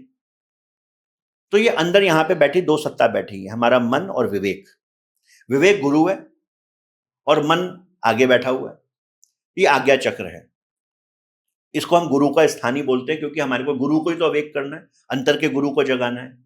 और हमारा जो क्राउन चक्र है, स्वादिष्टान चक्र, ये हमारे शरीर के ऊपर है, एस्ट्रल प्लेन है, इसको सूक्ष्म जगत बोला जाता है। तो ये सारी की सारी जो कहानियां हैं, ये हमारे तत्वों से मिलके बनी हुई हैं। जब हम जैसे गणेश जी की कहानी की हम बात कर रहे थे, भगवान शिव ने अपने गणों को बोला कि अगर आप देखो कोई ऐसा बच्चा सोता हो कि जो पूर्व की तरफ मुंह करके सोता हो और माँ अगर साउथ की तरफ करके मुंह सोती हो, तो उस बच्चे का सिर अलग करके ले आना, मैं इस गणेश जी पे लगा दूंगा और ये गणेश जी जीवित हो जाएंगे। तो धरती पे आए, धरती पे देखा कि कोई ऐसा बच्चा तो नहीं है, कौन अपनी माँ ऐसी होती है जो बच्चे की तरफ पीठ करके सोए। तो उन्होंने एक हाथी को देखा कि जो सो रही है अपने बच्चे की तरफ पीठ करके, बच्चे का सिर जो है वो पूर्व की तरफ है और माँ का सिर जो है दक्षिण की तरफ है, उसका सिर उतार के ले आए। अब यहाँ पे एक और बात समझाने की कोशिश की जा रही है कि अगर आप अपने घर में इस तरीके से सो के देखिए, बच्चे का सिर कुछ समय के लिए नॉर्थ डायरेक्शन में कर दीजिए और माँ का सिर साउथ डायरेक्शन में करिए, उनको सुलाइए। आप देखिए बच्चे को वात रोग हो जाएगा, वायु बढ़ जाएगी। वात रोग में शरीर सिकुड़ना शुरू हो जाता है, बॉडी ड्राई होनी शुरू हो जाती है। ऐसा एक्सपेरिमेंट मैंने अपनी बिटिया के ऊपर किया, अपनी बेटी के ऊपर करके थोड़ा टाइम करके देखा कि क्या होता है। तो मैंने देखा कि हाँ, उसके शरीर की प्रकृति बदलनी शुरू हो गई। ठीक है, उसको हमने विड्रॉ किया, हमारे को क्योंकि एनर्जी साइंस की थोड़ी बहुत नॉलेज है, तो हमने उसको समय रहते रोका, पर उसको टेस्ट करके देखा कि कैसे काम करता है। तो जैसे आपने कहानी बताई कि एक बच्चा का ऐसे समय आ गया और भगवान शिव ने, तो यानी कि वात रोग हो गया। तो जब वात रोग हो गया तो उसमें क्या करना चाहिए, बारिशों में खाना नहीं खाना चाहिए, आपको उपवास करना चाहिए। इस बात को समझाने के लिए इस ढंग से कहानी बनाई जाती है। तो कितना आसान है या क्या रास्ता हो सकता है जब कोई एक साधक जो कि आपके पहले स्टेप रिलीजन से जुड़ा हुआ है आध्यात्म में जाने के लिए, कि वो इन स्क्रिप्चर्स को पढ़ते पढ़ते उसके सही मायने या उसको एसेंस को तो समझ ले? गुरु की शरण में जाके ही ऐसा पॉसिबल है। Okay. जैसे मेरे को भी, मैंने स्वामी शिवानंद आश्रम ऋषिकेश में पढ़ाई करी है जी। तो उससे पहले तो हमें भी अपने देश की जो 6 अलग अलग दर्शन हैं उसके बारे में नहीं पता था। हमें भी यही पता था कि हमें लगता था कि वेदों में भगवान शिव, गणेश जी और विष्णु जी के बारे में लिखा है। जब वहां जाके पढ़ाई करी तो मालूम चला कि वेदों के अंदर तो किसी देवी देवता का नाम नहीं लिखा है। तो क्या लिखा है वेदों में? वहां पर तो 11 रुद्रों के बारे में लिखा है, 25 प्रकृति के बारे में लिखा है। वहां पर तो किसी भी देवी देवता का कोई वर्णन नहीं है। ये वर्णन जो बनाए गए पुराणों में बनाए गए ताकि इंसान को समझ आ सके। परमात्मा तो एक ही है ना। बाहर कई लोग हमारे को, विदेशों में हम जाते हैं तो बोलते हैं कि आपके देश में तो बहुत सारे भगवान है ना, आप लोग बहुत सारे भगवानों को मानते हैं। तो हमें उनको बार बार समझाना पड़ता है, आग्रह करना पड़ता है कि बहुत सारे भगवान नहीं है, उस एक भगवान की अलग अलग ताकतों को एक्सप्रेस किया गया है। तो जब हम उस ताकत की आराधना करते हैं तो फर्क पड़ता है? बिल्कुल, जित त्याइये तित होए, जिसको ध्याएंगे उसके जैसे हो जाएंगे। ठीक है, बेसिकली आप कह रहे हो कि अगर हम एक फलानी चालीसा या भगवान को जप रहे हैं by the virtue of any kind of modality, तो हमारा सबकॉन्शियस उसमें उतर जाएगा। तो आपको वो गुण मिलेंगे। पूरा अध्यात्म ना सिर्फ एक ही चीज के ऊपर केंद्रित है, और वो केंद्रित है अपनी हस्ती को खत्म करने के। और अपनी हस्ती खत्म नहीं की जा सकती, क्योंकि इस दुनिया में डिटैचमेंट की कोई प्रैक्टिस नहीं है। इस दुनिया में एक ही प्रैक्टिस है जो पॉसिबल है, वो है अटैचमेंट की प्रैक्टिस। तो जब हम किसी को इष्ट चुन लेते हैं और उनकी भक्ति में लीन हो जाते हैं और इस कदर हो जाते हैं कि सिर्फ वो ही रह जाएं, हमारी हस्ती खत्म हो जाए। जब कोई आपसे पूछे कि आपका नाम क्या है और आप अपने इष्ट का नाम लो कि अब तो वही रह गया है, तो आपने जब अपनी हस्ती खत्म कर ली ना, एक तरीका ये भी है, तो बस फिर आपका काम हो गया। फिर ये प्रकृति, जहां से हम शुरू हुए थे, मैं, प्रकृति और परमात्मा फिर सब एक हो गए। तो पहला रास्ता रिलीजन, बाकी दो? तो कुछ लोग रिलीजन में आ जाते हैं, बहुत अच्छी बात है रिलीजन करना। जो भी व्यक्ति जिस रिलीजन में चाहे, उसको बड़ी स्वतंत्रता है कि वो अपने रिलीजन में जाए, सवाल पूछे। जैसे खास करके सनातन धर्म में तो बहुत फ्रीडम है सवाल पूछने के लिए। हमारे सारे उपनिषद सवालों के ऊपर तो केंद्रित हैं। हमारे जितने उपनिषद पढ़ो, चाहे आप मांडुक्य उपनिषद पढ़ो, चाहे आप केन उपनिषद पढ़ो, सभी उपनिषदों में आपको सवाल जवाब मिलेंगे, जहां तक कि भगवत गीता भी गीतो उपनिषद है जी। तो हमारे यहाँ सवाल पूछने की फ्रीडम है, जिससे कि हम आगे बढ़े। पर कई बार होता है कि हम किसी एक चीज को सिर्फ करे जा रहे हैं, करे जा रहे हैं, करे जा रहे हैं, बगैर जाने। सपोज मैं कुछ पढ़े जा रहा हूं, पढ़े जा रहा हूं, पढ़े जा रहा हूं, उसका मतलब को मैं नहीं जान पा रहा हूं। मैं सिर्फ पढ़ लिया, मुझे अब याद हो गया, अब तो आंखें बंद करके मैं सुना दूंगा कोई भी बात। पर क्या मैंने उसको सिर्फ पढ़ा है, या मैंने उसके अंदर मनन भी किया, स्वाध्याय भी किया कि भाई लिखा है तो लिखा क्या है। कई बार होता है कि हम रेसिपी बुक की तरह कुछ शास्त्रों को सिर्फ पढ़ते रहते हैं। खाना बनाने की किताब को पढ़ने से तो पेट नहीं भरता। मैं खूब अच्छे खाना बनाने की किताब लेके आऊं और उसको रोज पढ़ना शुरू कर दूं, खाना बनाऊं ना, खाऊं ना, तो भूख लगेगा, मेरी कभी पूरी नहीं होगी, भूख लगी रहेगी, कभी पेट नहीं भरेगा। तो फिर आपने बताया कि खाली गुरु शरण में ही पता लग पाएगा उसका अर्थात क्या अर्थ क्या है। है? तो शुरू में कोई भी व्यक्ति शास्त्र पढ़ता है, या शास्त्र में क्या लिखा है, जब सपोज आप स्कंद पुराण पढ़ें, तो पूरे स्कंद पुराण में भगवान शिव ने माता पार्वती को योग माया की शिक्षा दी है। अब योग माया की शिक्षा के बाद आखिरी स्कंद में जब आप वहां पे आते हैं, तो माता बोलती हैं कि तो भगवान, यानी कि अब तो आपने कुछ रह गया क्या बताने को, सब कुछ बता दिया? बोले हाँ, हमने सब कुछ बता दिया। तो बोले कुछ रह गया? तो बोले नहीं, कुछ भी नहीं रहा। तो फिर तो मैं एनलाइटेंड हो जानी चाहिए थी, अभी तक तो मुझे मोक्ष प्राप्त हो जाना चाहिए था, क्यों नहीं हुआ? तो भगवान शिव ने बोला कि पार्वती, ऐसा नहीं होता है। बोले ये सब कुछ जानने से ऐसा नहीं होता है? बोले नहीं। बोले फिर क्या कमी रहेगी? बोले कमी रह गई गुरु की, आपके पास अभी गुरु नहीं है कोई। अच्छा, शिव उनके गुरु नहीं थे? तब तक तो नहीं थे। तब अच्छा। तक तो पति से पूछ रही है ना, मेरे को आप योग माया की जो देवी देवताओं के पास विद्या है उसकी शिक्षा दे दो। अब पति को उन्होंने पूछा है सवाल, तो पति जवाब दे रहे हैं, पर अभी गुरु थोड़ी है। तो भगवान शिव ने बोला कि गुरु धारण करना पड़ेगा। तो माता पार्वती बोलती है गुरु क्या होता है, मोक्ष कैसे मिलेगा? तो भगवान शिव क्या बोलते हैं? बोलते हैं ध्यान मूलम गुरुर्मूर्ति, पूजा मूलम गुरु पदम, मंत्र मूलम गुरुर्वाक्यम, मोक्ष मूलम गुरु कृपा। ऐसे बहुत सारे वर्सेस बोले भगवान शिव ने। अखंड मंडलाकारम व्याप्तम येन चराचरम। जब सारे वर्सेस बोले, गुरु की पूरी बताया कि गुरु कौन है, अखंड मंडलाकारम है, तो पार्वती समझ गई कि गुरु कौन है, कैसे दिखते हैं, उनका व्यवहार कैसा होता है, उनकी प्रेजेंस से आपके जीवन में क्या बदलाव आता है, क्या मैं ऐसा महसूस कर रही हूं? तो तभी तो वो पार्वती है।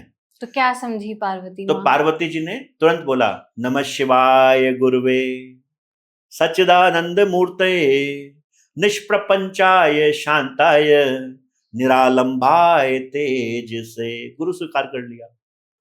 जब उन्होंने भगवान शिव को गुरु स्वीकार किया, तब जाके काम पूरा हुआ। तो रिलीजन में जब हम आते हैं, शुरू में बहुत सारे लोग हमारे सनातन धर्म में भी ऐसा बोलते हैं कि जी मेरे को गुरु वुरु की जरूरत नहीं। आजकल देखो गुरु तो जेलों में पड़े हुए हैं। हाँ, क्योंकि ऑथेंटिक गुरु पहचानना भी पड़ता है ना। तो अब बहुत सारे लोग बोलते हैं हमारे को भी आके कि जी बहुत सारे गुरु तो जेल में पड़े हुए हैं, ये देखो कितने बुरे बुरे काम हो रहे थे, हमारे को गुरु की जरूरत नहीं है। तो हम उनको बोलते हैं कि भगवान शिव के मुखार बिंद से अगर कोई शब्द निकला है और आप बोल रहे हो कि मैं भगवान शिव को मानता हूं, तो क्या आपको जरूरत नहीं है? कई बार मेरे पास तो लगभग 90% फॉरेनर्स आते हैं, ऑलमोस्ट 82 कंट्रीज से हमारे पास फॉरेनर्स विजिट करते हैं। वो भी बोलते हैं कि क्या हमें गुरु की जरूरत है? तो मैं उनसे अक्सर बोलता हूँ कि आप क्रिश्चियनिटी से आते हैं, अगर जीसस क्राइस्ट को गुरु की जरूरत है तो आपको गुरु की जरूरत नहीं है। तो अक्सर जो लोग बोलते हैं कि मैं क्रिश्चियनिटी को फॉलो करता हूँ, मैं उनसे पूछता हूँ कि ठीक है, आप क्रिश्चियनिटी को फॉलो करते हो तो मुझे बताओ जीसस क्राइस्ट के गुरु का नाम क्या था? तो मुझे तो अभी तक कोई भी नहीं मिला कि जिसको जीसस क्राइस्ट के गुरु का नाम पता हो। तो मैं बोलता हूँ कि यानी कि अब आपको तो जिसको आपने ईस्ट माना है, अभी तो उसी की इंफॉर्मेशन पूरी नहीं है। भाई मैं जब किसी से प्यार करता हूं तो उसके बारे में सब कुछ जानना चाहता हूं, उसकी लाइक्स डिसलाइक, कौन कौन उसके जीवन में है, जानना चाहता हूं। तो ये कैसा प्यार है कि मुझे तो यही नहीं पता कि उसका गुरु कौन है?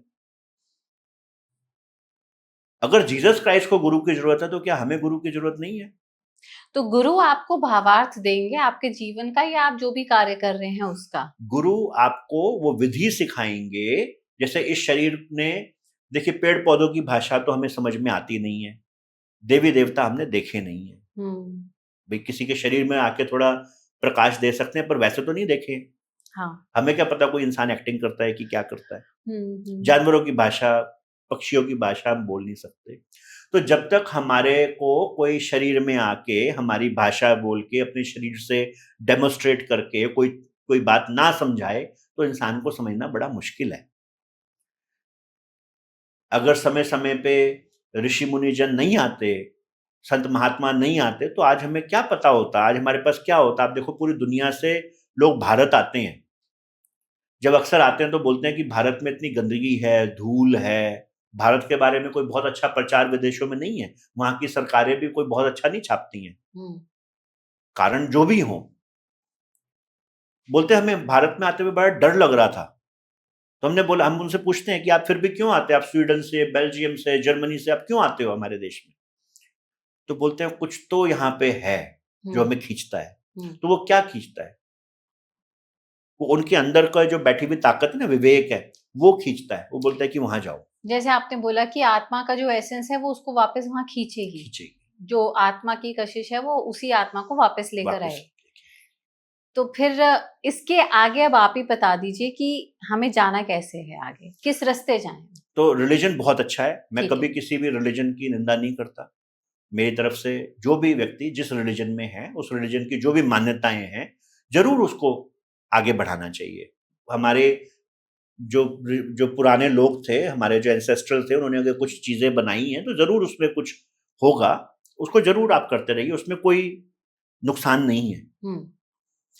कुछ लोग फिर होते हैं कि जो दूसरे पाथ में आते हैं, सेकंड पाथ में आ जाते हैं। तो जो लोग सेकंड पाथ में आते हैं ना, ये लोग फिलॉसफी के पाथ में आ जाते हैं। They started reading about many scriptures, बहुत सारे स्क्रिप्चर्स पढ़ते हैं।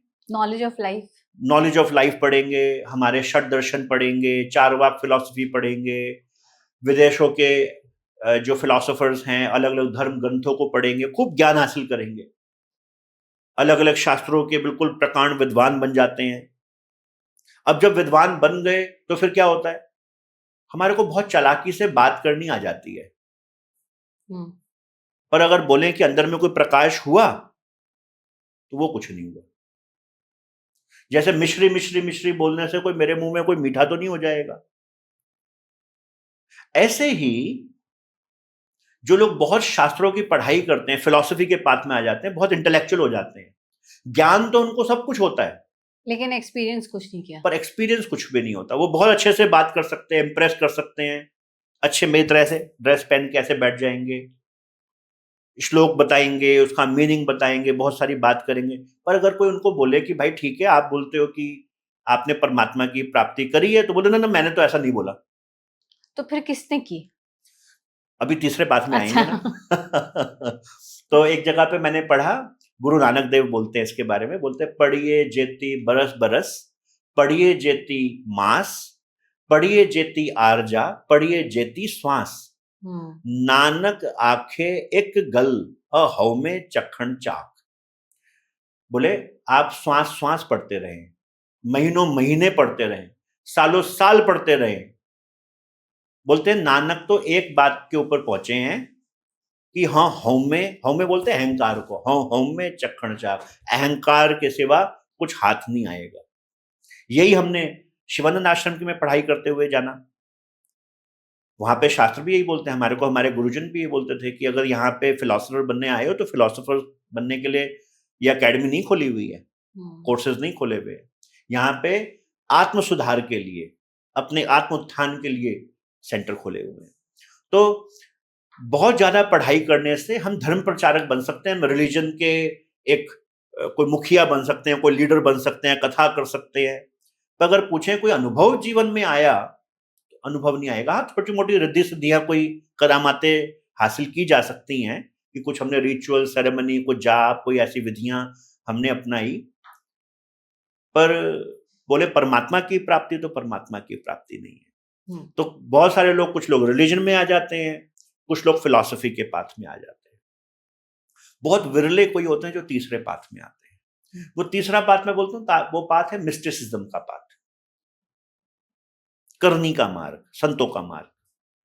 संतों का मार्ग है कि भाई यहाँ पे बहुत कहानी की बात नहीं है।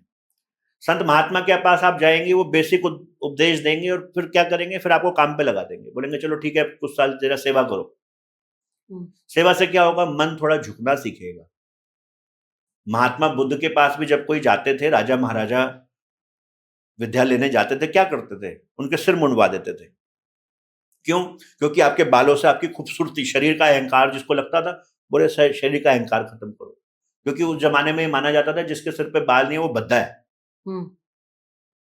वो सुंदर नहीं माना जाता था। तो आपका शरीर का मोह खत्म करने के लिए सिर मूंड दिया जाता था।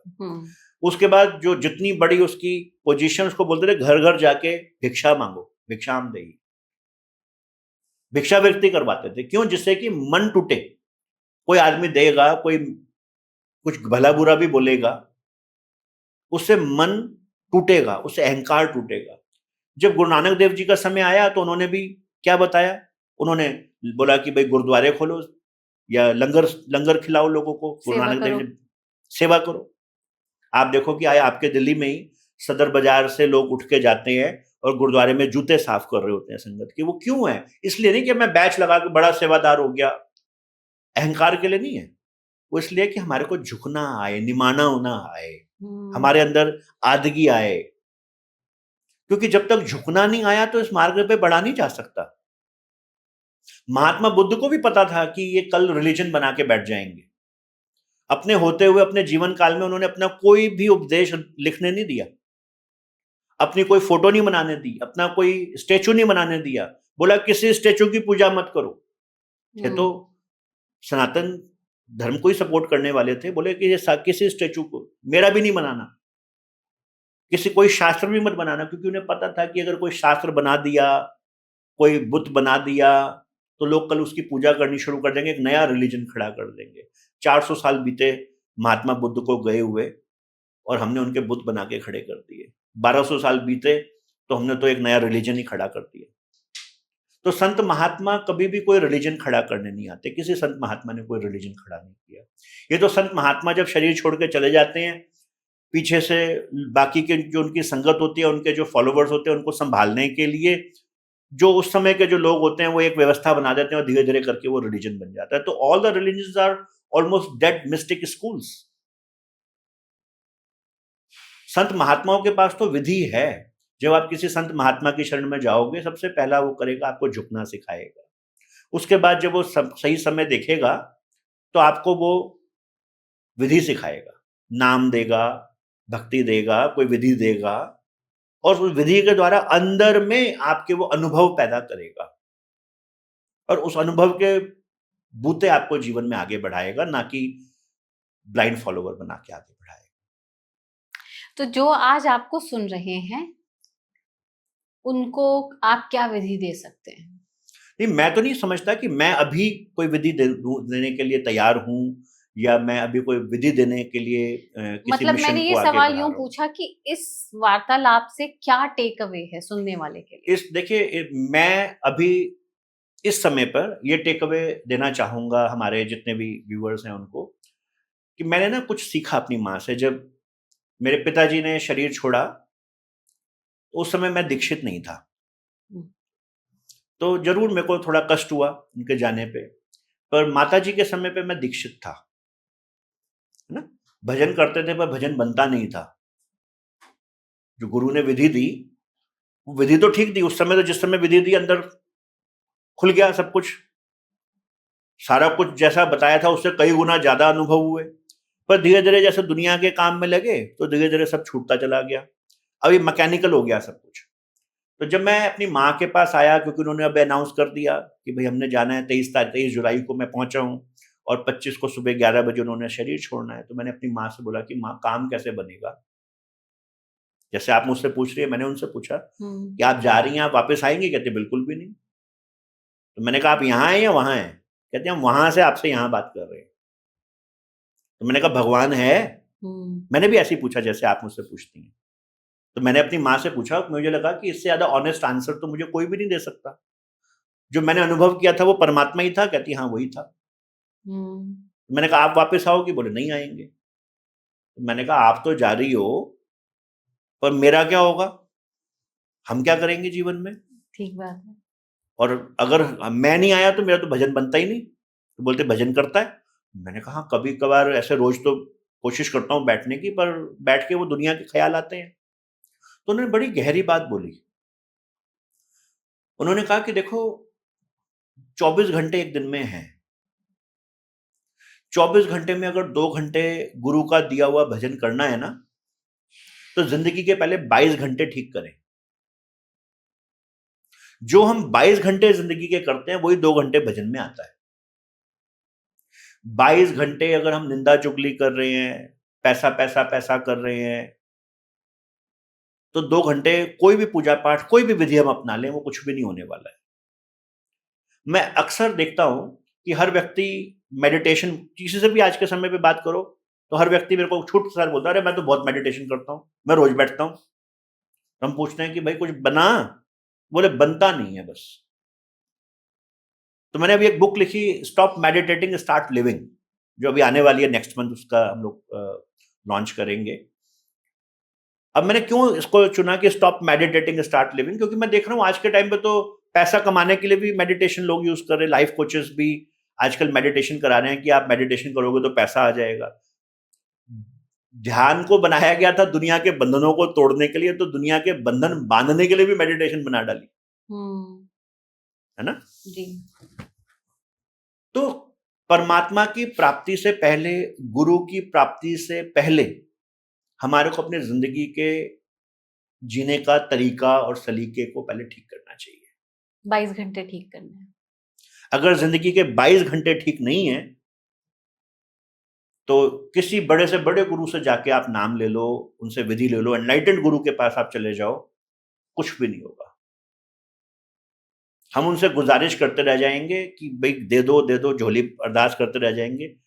जैसे कहते हैं शेरनी के दूध को रखने के लिए ना चांदी का पात्र चाहिए या सोने का पात्र चाहिए, पात्र भी उतना होना चाहिए। तो पहला स्टेप मिस्टिसिज्म में अगर किसी को आना हो तो पहला जो स्टेप है वो ये है कि पहले अपनी पात्रता हासिल करें, मुमुक्षु बने।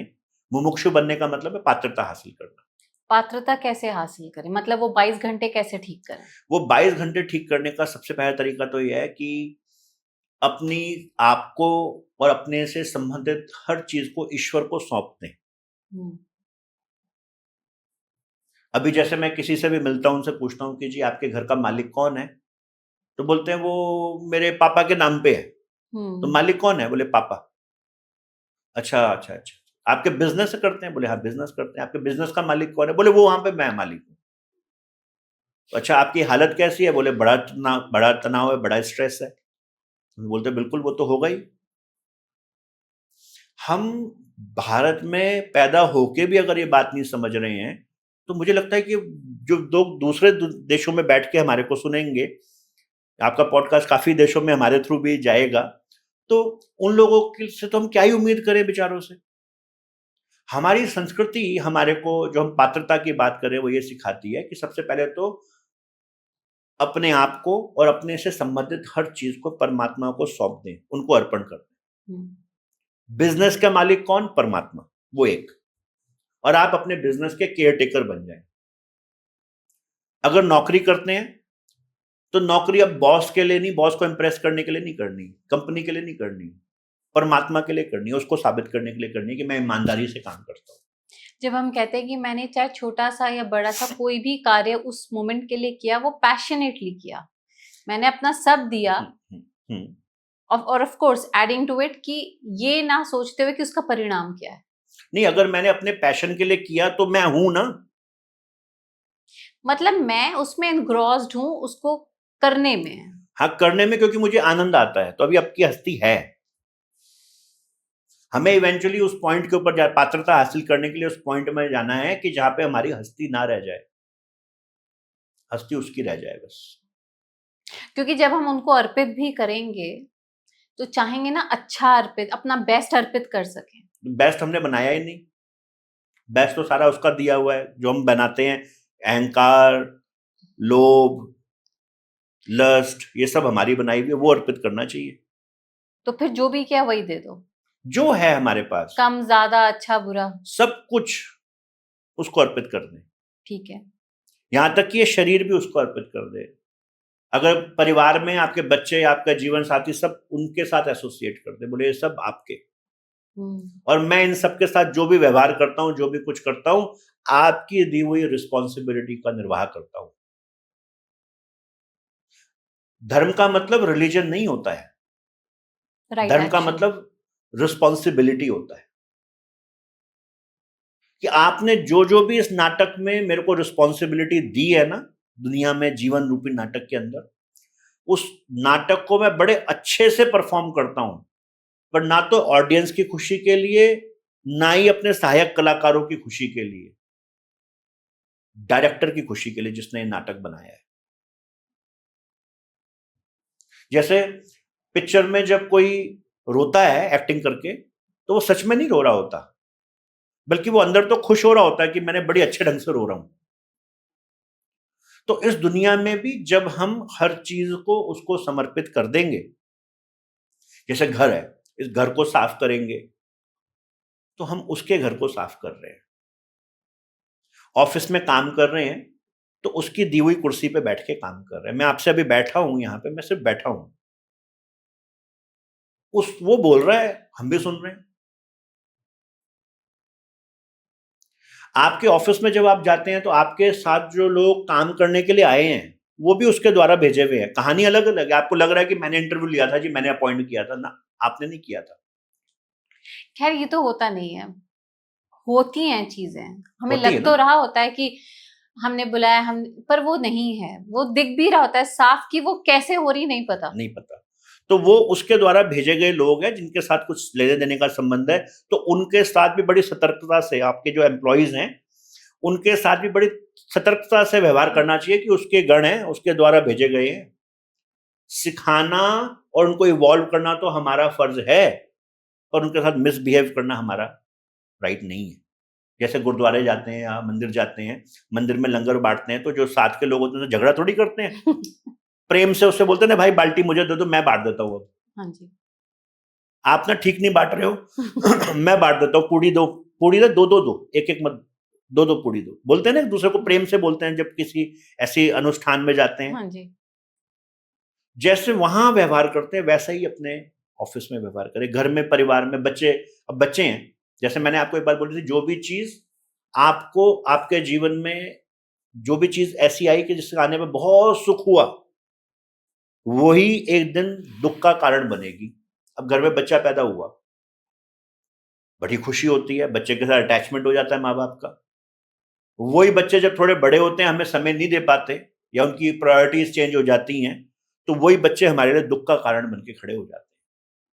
तो बच्चे दुख नहीं दे रहे हैं, हमारी एक्सपेक्टेशंस हमें दुख दे रही है, हमारे अटैचमेंट्स हमारे को दुख दे रहे हैं। आपका कर्तव्य यहीं तक था। अगर हमने उनको माना कि ये जो मेरे घर में बच्चे हैं, ये मेरे हैं, ये बच्चे परमात्मा के दिए हुए गिफ्ट हैं, मैं तो केयर टेकर हूं। जैसे एक आया है, आया एक घर में जाती है, बच्चे का डायपर चेंज करती है, उसको नहलाती दिलाती है, सारे काम जो बच्चे के करती है दिन भर करती है। भगवान ना करे किसी कारण से उस बच्चे की अगर मौत हो जाए तो आया को दुख होता है, पर इतना नहीं होता, वो अगले ही हफ्ते नई नौकरी पकड़ लेती है।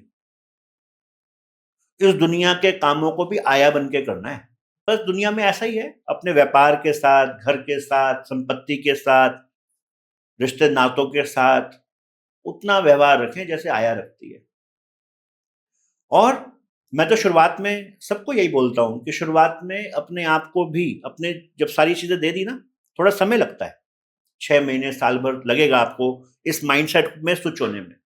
जब इसमें स्विच हो गए तो अगला स्टेप इसका क्या है? अगला स्टेप है कि अब अपने शरीर को, अपने मन, बुद्धि, हर विवेक, हर चीज को परमात्मा को एक दिन जाएं, जहां जिसको भी मानते हो। अगर किसी को नहीं मानते, यूनिवर्स को मानते, यूनिवर्स के आगे, प्रकृति के आगे, जंगल में जाके बोल दें, वो तो कण कण में है। हमारे यहाँ एक श्लोक आता है, पूर्ण मदम पूर्ण मिदम पूर्णा पूर्णम मुदच्यते। हर जर्रे जर्रे में, पत्ते पत्ते में वो मालिक बैठा हुआ है। बोलते हैं ना, हर घट मेरे साइया सुनी सेजना खोई। तो एक दिन नहा धो के आराम से बैठे और बोले बस आज से, अभी तो ये सब कुछ आपको दे दिया था ना, अब जो मेरे पास सबसे निकृष्ट चीज है, सबसे खराब चीज है, वो मैं आपको देने वाला हूं।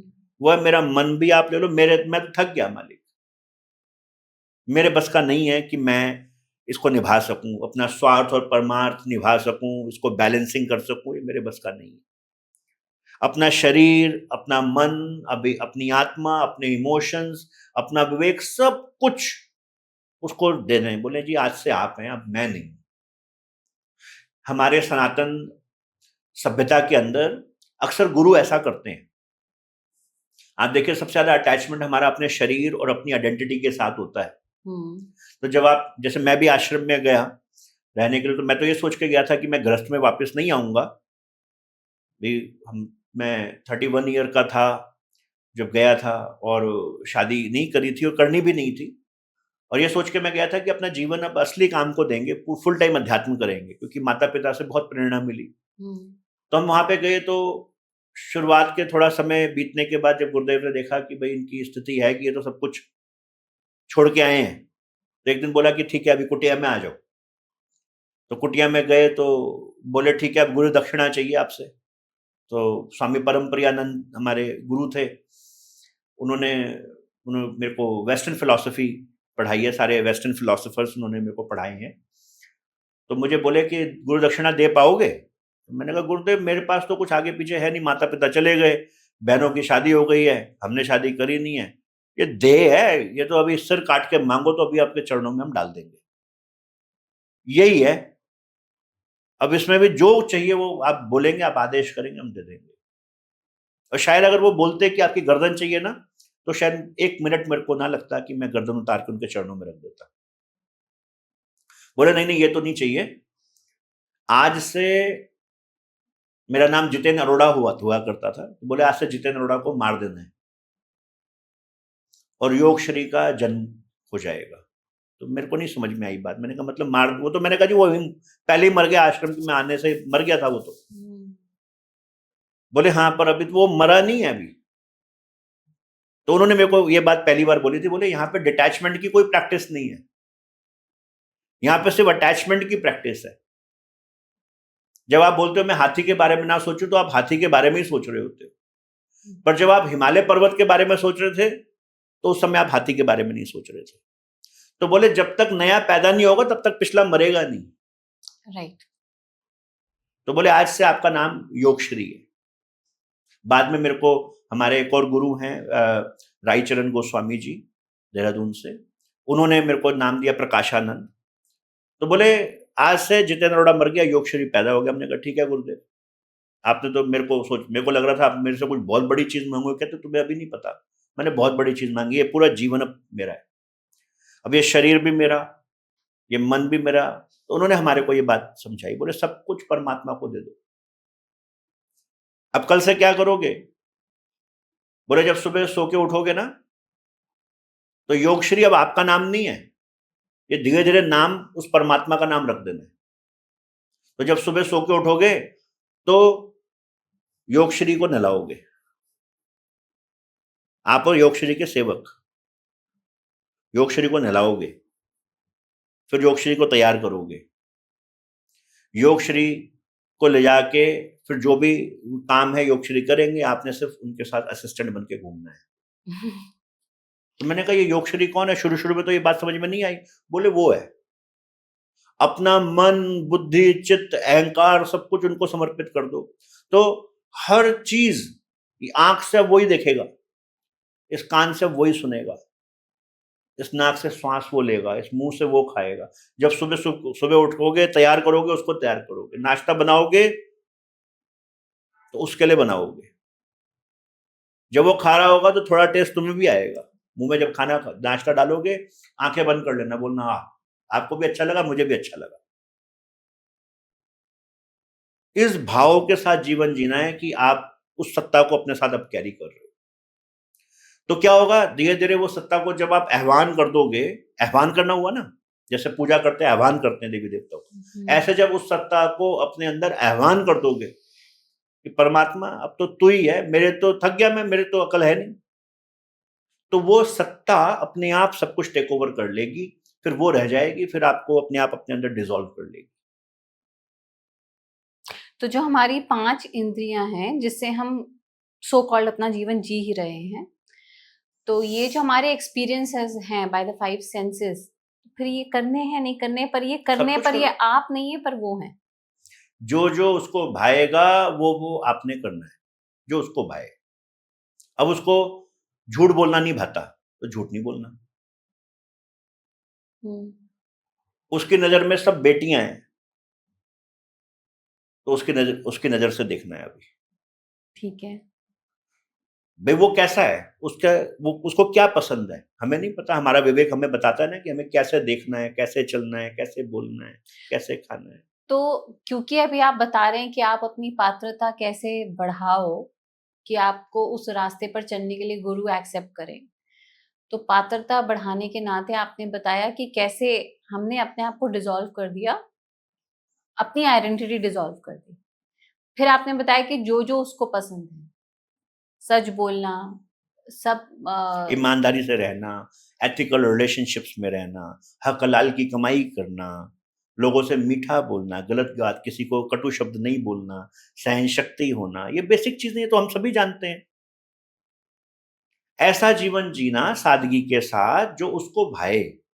ये इतनी बेसिक चीजें और जब सभी जानते हैं फिर सब इतनी दूर क्यों है? करते कहाँ हैं? और करते हैं तो अपने अहंकार को करते हैं कि मैंने किया, देखो मैं सच बोलता हूं। पहले ही बोलते हैं ना, मैं बोलता हूं सच, वो थोड़ी बोलता है सच। हम्म। हर चीज मैं भजन करता हूं, मैं बड़ी मेडिटेशन करता हूं, तो मैं तो पहले लगा दिया उसके आगे। तो हमने मेडिटेशन करके भी हस्ती बनाई। जैसे मैंने आपको प्रार्थना करी ना कि अध्यात्म का मतलब है अपनी हस्ती को खत्म कर देना, तो हम किसने करी मेडिटेशन? उसका मन था, वो बैठ गया। और जो आप नहीं बैठ पा रहे तो? उसकी मन है, उसकी मर्जी है। क्यों? 24 घंटे जब आप उसके साथ हो। बुल्ला शाह एक बड़ा अच्छा शब्द लिखता है, तुइयो है मैं नाही वे सजना, तुइयो है मैं नाही, जा बोला तू आपे बोले, चुप रहा मन माई। कि अब तू ही है, अब मेरी हस्ती नहीं है। हम्म। बोलता है तो तू है, और चुप रहता है तो तू चुप भी तू ही रहता है। क्योंकि वो 24 घंटे में 22 घंटे ठीक करने हैं, जैसे आपकी दो माता घंटे जी तो ने जब बोला। आंख बंद करोगे तब भजन हो जाएगा। मेडिटेशन कोई टेक्निक का सवाल नहीं है। हम्म। तो वो 2 घंटे, तो हमने जो भी हमारा नियम दो है। घंटे तो मजबूरी बन जाएगी बैठना। मेडिटेशन करने का विषय नहीं है। मेडिटेशन तो ऐसी अवस्था जब हमारी पैदा हो जाएगी तो अपने आप भजन बन जाएगा। अपने आप आंख बंद हो जाएगी, अपने आप बैठ जाओगे। देखिए, दो तरीके हैं। या तो जो मैंने आपको बोला, इस अवस्था से, इस रास्ते से अपने आप को तैयार करें, पात्रता हासिल करें जी। कि गुरु मजबूर हो जाए। जहां पे भी सदगुरु होगा, कोई पूर्ण सदगुरु होगा, वो सत्ता तुरंत आदेश देगी उस गुरु को कि भाई खींचो इसको, वो खींच लेगी आपको। एक तरीका तो ये है। दूसरा तरीका ये है कि अगर आपके पास, आपको लगता है कि आपका बुद्धि विवेक इतना है और आप ट्राई करना चाहते हो, तो जो भी गुरुदेव मिले उनसे, जो आपको ठीक लगे उनसे आप दीक्षा लीजिए, नाम लीजिए। और नाम उस भजन, वो जो भजन उसने वहां का दिया है, वो भजन करिए, नाम करिए। नाम और नामी दो अलग अलग चीजें नहीं है। वो नाम से नामी प्रकट हो जाएगा। क्या आप खुद कोई नाम या मंत्र उठा सकते हैं? देखिए, ये ना एक ऐसे है जैसे मैं अपने पासपोर्ट के ऊपर वीजा की मोहर नहीं लगा सकता। मतलब मान लीजिए जब तक फॉर द जब टाइम तक बिंग नहीं नहीं मिला है मिला तो है। आपको जो मन भाए वो आप, जो भी आपको लगते हो, जिसकी तरफ आकर्षण हो, जिस देवी देवता की तरफ, जिस किसी ईस्ट की तरफ, आप कर सकते हैं। पर वास्तव में ना, इसके पीछे बड़ी अच्छी कहानी है। एक बार राजा पीपा हुए भारत के, वो भारत के राजा थे। जब मैं भारत बोलता हूं तो अफगानिस्तान से लेकर कंबोडिया तक की बात कर रहा हूं। राजा पीपा। आर्यव्रत। आर्यवर्त की बात कर रहा हूं। तो राजा पीपा एक बार संत रविदास के पास गए। संत रविदास के पास बिल्कुल सादे कपड़े, ऐसे सफेद पहन के, साधारण मन के गए कि भाई नाम मैं उनसे लेता हूं कि मीरा के भी गुरु हैं। जाके बैठे उनके चरणों में। तो संत रविदास भजन में बैठे हुए थे। जब संत रविदास भजन में बैठे थे तो थोड़ी देर तो उनको इंतजार करवाया, पता तो चल गया उनको, अंदर ही पता चल गया कि कोई राजा आके बैठे, आदेश आ गया। और थोड़ी देर कहते थोड़ा परीक्षा ले ले इसकी, बैठे रहे। जब बैठे रहे तो देखा कि भाई राजा पक्का है, ये हिलता नहीं है, तो दया करके आंख खोली, बोले जी आप कौन? तो बोलते मैं आपका दास हूं, मैं नाम लेने के लिए आया हूं। बोले अच्छा अच्छा। तो उनको लगा कि भाई ये तैयार है शायद, तो इनको तो पता है अंदर से तो कि भाई ये राजा आया है, और साधारण कपड़े पहन के, पर कपड़े तो सफेद, इतने सफेद कपड़े पहन के कौन आता है। तो बैठे, बोले जी मेरे को राजन आप नाम दीजिए। तो आपने सुने होगी एक कहावत, बोलते हैं संत रविदास ने बोला ना, मन चंगा तो कठौती में गंगा, सुना? तो कठौती बोलते हैं उस पात्र को जिसमें चमड़े को सुखा गीला करके रखा जाता है जूता बनाने के लिए। तो बोले ठीक है, तो थोड़ी शुद्धि कर लेते हैं पहले आपकी। तो उन्होंने क्या करा, लोटा भरा, बोला मन चंगा तो कठौती में गंगा, और बोला चलो चरणामृत लो, पहले गंगा जल पी लो। तो राजा ने वो सोचा कि मैं राजा, ये कौन सा चमड़े में भीगा हुआ गंदा पानी, बैक्टीरिया वाला सोचा होगा कि ऐसा गंदा पानी मेरे को दे रहे और बोल रहे गंगा जल है। गंगा जल भी हो तो चमड़ा कौन भिगो के देता है? तो राजा को उन्होंने दिया, मजबूरी में सम्मान पूर्वक उन्होंने हाथ तो ऐसे कर दिया, पर राजा ने बोला भाई मैं तो नहीं इसको पी सकता, तो अपने कपड़ों के ऊपर गिरा लिया, जानबूझ के कपड़ों पे गिरा के थोड़ा एक्टिंग करी कि भाई मैंने पी लिया। बोले हाँ जी वो तो मैंने पी लिया जी, चरणामृत पी लिया। वो नाम दे दो, वो जो मंत्र आपके पास है ना कोई विशेष जिससे परमात्मा की प्राप्ति होती है, वो मंत्र दे दो महाराज मेरे को। तो बोले अच्छा मंत्र चाहिए? बोले हाँ मंत्र दे दो। तो बोले ठीक है बेटा, राम राम किया करो, राम राम राम राम राम राम राम, हर समय राम राम का जाप किया करो। तो राजन बोलते हैं महाराज ये राम राम तो पूरी दुनिया भारत में कर रही है, हर आदमी एक दूसरे को मिलता है तो बोलता है राम राम जी। ये पूरी दुनिया राम राम कर रही है, आपके राम राम में ऐसा क्या अनोखा है जो दुनिया कर रही है? वो राम अलग है, कोई आपका राम अलग है? अरे आप समझे नहीं, मैं उस वाले मंत्र के चक्कर में आया हूं कि जो वो स्पेशल कोई मंत्र है जिसके कारण से सब आपको जानते हैं, वो मुझे स्पेशल वाला मंत्र दे दो। तो बोले राजन ठीक है, मुझे पता है कि तुम राजा हो। तो बोले हाँ मैं राजा हूँ, पूरे देश, पूरे ये सारे जो रियासतें हैं सारी मेरे अंडर में आती, मेरा नाम राजा पीपा है। कहते ठीक है फिर तो तुम्हारे को तुम्हारे महल में ही आके 4 दिन बाद इस बात का जवाब देंगे। तो उन्होंने बोला जवाब देंगे, पर राजा सोचे कि शायद ये नाम देंगे। तो राजा को लगा कि भाई इतनी बड़ी बात है कि राजा पीपा नाम ले रहा, तो ये कोई सही तरीका नहीं है, बड़ा सही सोचा इन्होंने। तो राजा पीपा ने 4 दिन में पूरा शहर सब सजा दिया, उनके घर से लेके राजमहल तक पूरा रास्ता सजाया गया 4 दिन। जब ये घर से अगले दिन चौथे दिन बाहर निकले कि भाई राजा के महल में जाके उससे मिलके आना है, निकले तो देखते हैं कि भाई बाहर तो हाथी खड़े हैं और सैनिक खड़े हुए हैं, स्वागत के लिए ढोल बज रहे हैं, इनके वेट हो रहा था। तो इनको हाथी पे बिठाया गया, हाथी पे बिठा के नगाड़ों के साथ इनको फूल डालते हुए लेके गए।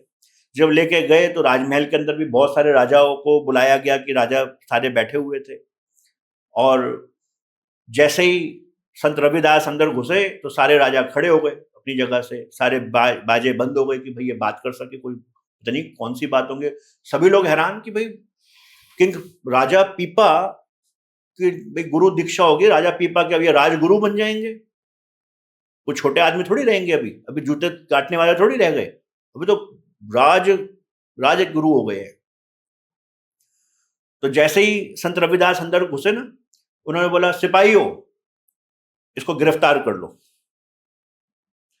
तो सारे लोग हैरान हो गए कि ये संत रविदास क्या करते हैं, राजा भी स्तब्ध रह गए। और जो छोटे मोटे राजा आए हुए थे गेस्ट बन के, वो एक दूसरे से बात करने लगे, बोले देखो राजा को इतनी अकल नहीं कि किसी बड़े आदमी को अपना गुरु बनाते, देखो ये छोटे आदमी को अपना गुरु बनाया है ना, तो गिरफ्तार करा। तो नहीं देखो इसको इतनी अकल नहीं कि राजा को कोई गिरफ्तार करेगा राजा के महल में, देखो इसकी अकल छोटी की छोटी है कि ये गुरु बनने लायक तो है ही। लोग बात करने लगे। तो राजा के जो वजीर थे उन्होंने राजा को बोला कि राजा ये आपकी तौहीन नहीं है, ये तो राजमहल के साथ गलत किया गया है, तो अब इनको तो सजा दी जाए, आप आदेश दो इनको गिरफ्तार करने का। और राजा तो राजा है, राजा ने बोला, सिपाहियों गिरफ्तार कीजिए अभी इनको। फटाफट इनके ऊपर जंजीरें से इनको जकड़ दिया गया। जब जंजीरों से जकड़ दिया तो ये हंसे मुस्कुराए, इनको तो कोई डर नहीं। तो राजन बोले कि आपको अपनी सफाई में कुछ कहना है? आपको तो शर्म आनी चाहिए कि आपने मेरे राजमहल में आके, मैंने आपका इतना स्वागत किया और मेरे राजमहल में आके आप मेरे को बोल रहे हो कि मेरे सिपाहियों को बोल रहे हो कि मुझे गिरफ्तार कर ले, और आप ऊपर से मुस्कुरा रहे हो यहाँ पे खड़े होकर। आपको कुछ कहना है अपनी सफाई के लिए? तो बोले, हाँ राजन मुझे कुछ कहना है। बोले क्या? बोले राजन, ये 4 दिन पहले जो आपने सवाल पूछा था उस सवाल का जवाब है। बोले क्या जवाब है? तो बोले राजन, आपने कहा था ये जो राम नाम मैंने आपको दिया है वो तो पूरी दुनिया जप रही है, उससे क्या हासिल होगा राम नाम से? तो राजन अभी देखो मैंने क्या बोला सिपाहियों को कि इसको गिरफ्तार कर लो। कोई हिला यहां पे? क्या सिपाहियों में क्षमता नहीं थी आपको गिरफ्तार करने की? हथियार नहीं थे, जंजीरें नहीं थी ना इनके पास? पर इनमें से कोई नहीं हिला। क्यों? क्योंकि आप इस राजमहल की अथॉरिटी हो। मैं इस राजमहल की अथॉरिटी नहीं हूं। जब मैं सिपाहियों को बोलता हूं कि इसको गिरफ्तार कर लो तो कोई भी गिरफ्तार नहीं करता। पर वही शब्द जब आपने बोले गिरफ्तार करो इसको, तो सब लोगों ने फटाफट मेरे ऊपर बेड़िया डाल दी। देखो मुझे बांध के खड़ा किया हुआ है। शब्द तो वही है, गिरफ्तार कर लो इसको, क्योंकि आप यहां की अथॉरिटी हो। तो राजन, जिस लोक में, जिस जगत में आप जाना चाहते हो ना, वहां की अथॉरिटी इस समय हम हैं। ये वो राम नाम नहीं है जो दुनिया एक दूसरे को बोलती फिर रही है। ये राम नाम वो है जो हमने अपनी कमाई करके कमाया हुआ राम नाम है। तो जब हमने आपको राम नाम दिया तो वो राम नाम अपना कमाया हुआ राम नाम दिया था, जिस राम नाम में ताकत है कि वो आपको अंदर के द्वार आपके खोल सकता था। तो सब भाई, वजीर भी है वहां पे। वजीर ने बोला कि जी हम इस बात को कैसे मान लें कि ये झूठ नहीं बोल रहा अपने बचाव के लिए? हो सकता है संत रविदास झूठ बोल रहे हो, हम इसको कैसे मान लें? तो उस जमाने में जब कपड़ों में दाग लग जाते थे ना, क्योंकि चमड़े का दाग जल्दी जाता नहीं है, तो उसको थूक से चूस के निकाला जाता था। हमारे थूक में एसिड होता है। तो राजा के जो कपड़े थे ना, वो गए धोबी के पास धुलने के लिए। धोबी की तबीयत खराब थी। तो उसकी बेटी बोलती है कि पिताजी आप वैसे ही बीमार रहते हैं, मैं इन दागों को चूस के अपने थूक से निकालती हूँ। तो जैसे ही उसने वो जो जल गिरा था ना, मन चंगा तो कटौती में गंगा, जब वो चूस के निकाला तो वो तो अंदर खंड ब्रह्मांड उसको दिखाई देने शुरू हो गए। वो तो अंदर पूरी उसकी सूरत खुल गई। आत्मा तो अंदर ईश्वर के साथ विलास करती है। तो जब वजीर ने बोला कि भाई हम कैसे मान लें, तो राजपुरोहितों ने बोला कि जी अभी जब आप वहां से आए थे 2 दिन बाद ही जब ये आपके कपड़े वैसे हुए, तो वो उसको तो परमात्मा की प्राप्ति हो गई है। उसको लाया गया उस लड़की को और उसको बोला कि तेरे को कैसे प्राप्ति हुई? कहती मुझे तो नहीं पता, मैंने तो वो चूसा और मेरे को तो अंदर परमात्मा, अगर परमात्मा वहां जो बैठा हुआ तो ये खड़ा हुआ है, यही तो बैठा हुआ है। तो यहाँ पे अपनी मर्जी का नाम का हिसाब यही है कि हम जैसे कहते हैं, जैसे फौज में जब वो ड्रिल सिखाते हैं ना, परेड करना सिखाते हैं, तो पहले लकड़ी की बंदूक से सिखाते हैं कि उसको पकड़नी पकड़नी आ जाए, क्योंकि असली वाली गिरेगी तो टूट जाएगी। तो शुरुआत में कोई भी नाम पकड़ के अपनी आदत, अपना प्रैक्टिस की जा सकती है कि भाई शुरू में उपांशु ना करके ऊंचा कुछ उपांशु कर लिया, कुछ मनन कर लिया, कुछ जाप करने की कोशिश करी, वो तो ठीक है, कोई बुराई तो है नहीं उसमें, भगवान का ही नाम है। पर वास्तव में जब कोई गुरु किसी को नाम देता है ना, तो अपनी कमाई में से कुछ हिस्सा अपने शिष्य को देता है। जैसे माँ बाप बच्चे को बिजनेस शुरू कराते हैं तो अपने जो सेविंग्स है उसमें से कुछ हिस्सा देते हैं ना, ऐसे ही इस आध्यात्मिक जगत के अंदर भी जब कोई गुरु अपने शिष्य को नाम देता है तो अपना कमाया हुआ नाम देता है, अपनी कमाई देता है उसको, उससे उसकी तरक्की होती है। अब हमारे कर्म तो इतने हैं कि हम अपने कर्मों को अगर देखें और उसकी रहमत को देखें तो हमारे कर्म ज्यादा भारी हैं। तो गुरु कृपा करता है तो इस मार्ग में तरक्की होती है, बगैर गुरु के इस मार्ग में तरक्की नहीं होती है। तो अपने आप को उसको समर्पित कर देना, अपने आप, आपका जीवन, आपका जो अहम, आपका अस्तित्व, सब कुछ उसको समर्पित, और आपकी पात्रता आप बढ़ा सकते हैं कि आपको गुरु नाम मिल सके या आप गुरु धारण कर सके। वो जो आप 22 घंटे में अपने अच्छे कर्म करेंगे, अच्छे कर्म जो आपने बताया, हम सबको वर्चूज पता है, वर्चूज ऑफ लाइफ। अच्छे कर्म अगर मैं करता हूं तो कर्म बनेंगे अच्छे, उन अच्छे कर्मों को भोगने आना पड़ेगा। निष्काम कर्म, जहाँ पे जहाँ हम पे निष्काम लॉयल्टी, कर्म, हाँ, हाँ। वो सारे कर्म जो कुछ भी मैं अपने दुनिया के काम, स्वार्थ या परमार्थ, मैं कुछ भी कर रहा हूँ वो निष्काम कर्म करता हूँ। निष्काम का मतलब है बगैर किसी आशा के, अभिलाषा के किसी कार्य को करना।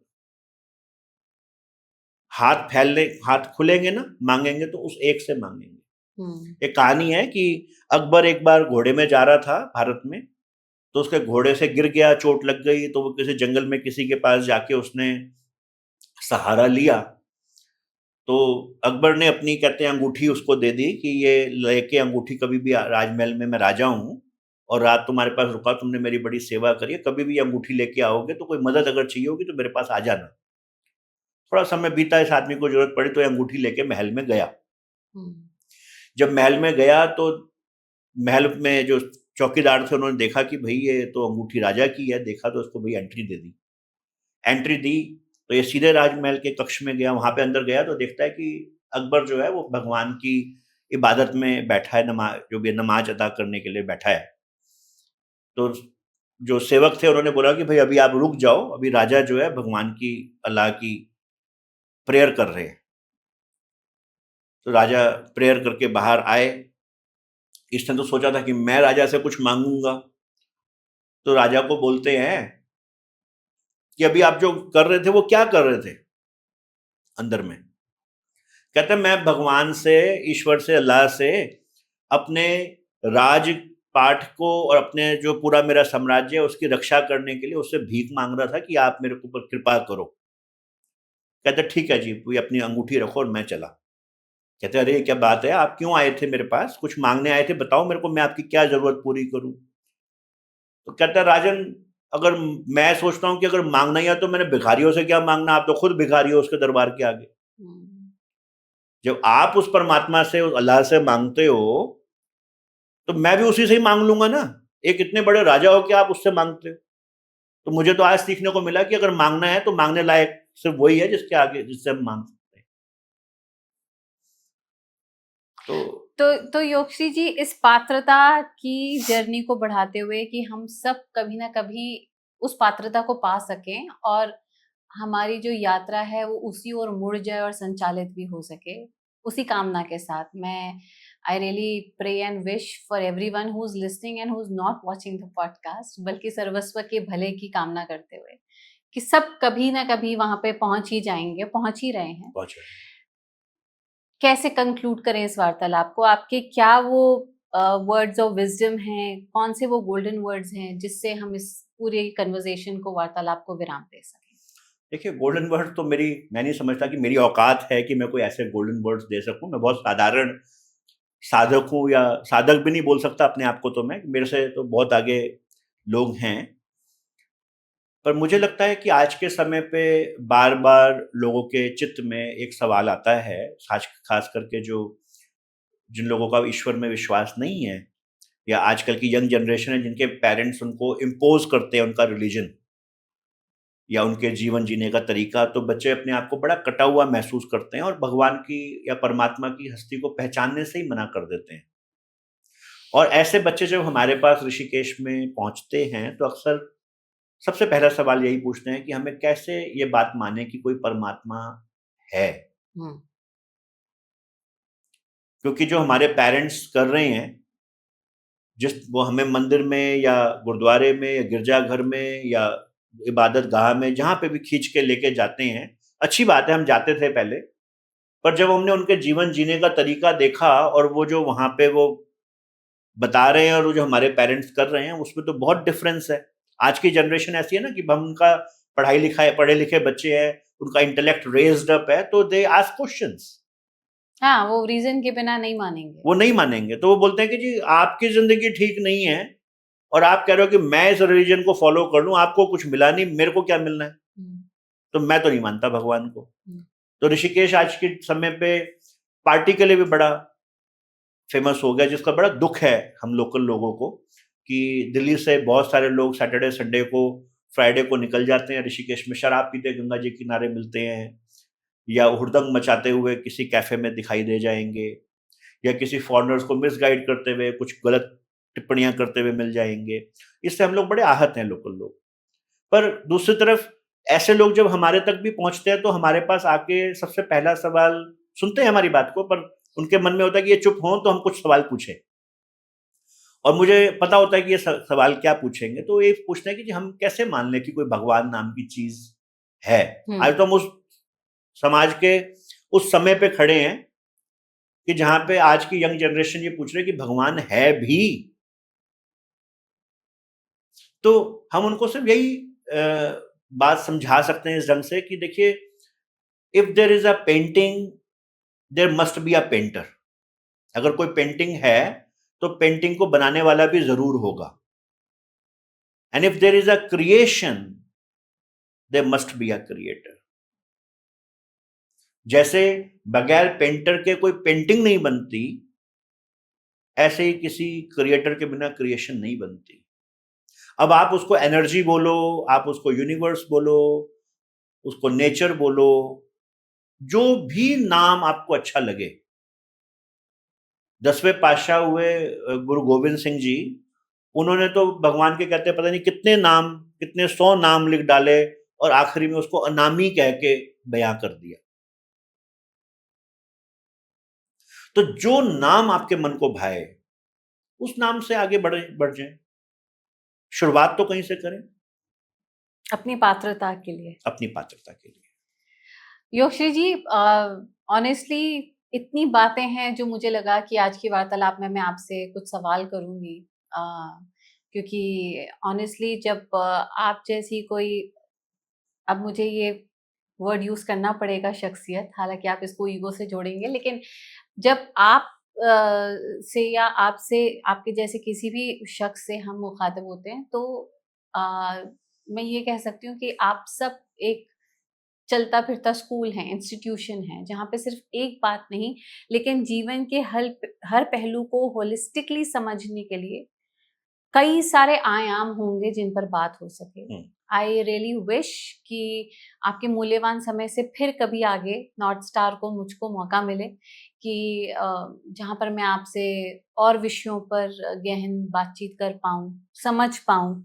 मैं क्या समझूं, हम सभी समझ पाएं, जो गूढ़ ज्ञान है जीवन का, जिसे आप सिंप्लीफाई करके हमें बता सकें। तो चाहे वो आपकी हीलिंग मोडालिटीज़ की बात हो, या फिर आध्यात्म के रास्ते चलते हुए और जो हमारे स्टेप्स हैं या फिर माइलस्टोन्स हैं उनकी बात हो, मेरी कामना है कि ज़रूर उस पर बात हो कभी ना कभी आगे जीवन में। और आज आप हमें जिस ज्ञान के साथ इस वार्तालाप को विराम दे रहे हैं, भरपूर कोशिश हो हम सबकी कि हम उस पात्रता के भागीदार बन सके, या हम उतने बन सकें कि हमारा कुछ उद्धार हो जाए, मैं यूं कह लूं। तो मैं तहे दिल से आपका शुक्रिया अदा करना चाहूंगी, बहुत सारा आभार, धन्यवाद कि आप हमारे शो पर आए, हमें इतनी बातें बताई। एंड जो आप कार्य कर रहे हैं समाज के लिए, मोर पावर टू यू, ताकि और लोग आपके सानिध्य में आए तो उनको जीवन में गति मिले, हीलिंग मिले। बहुत सारी शुभकामनाएं आपको भी। And in God's name, thank you so much for being here. मैंने ना कबीर जी का एक लाइन सुनी थी अपनी माता जी से, और उन्होंने कहा था, ना मैं किया ना मैं कर सकूं, ना कर सके शरीर, जो कुछ किया सो हरि किया, भयो कबीर कबीर।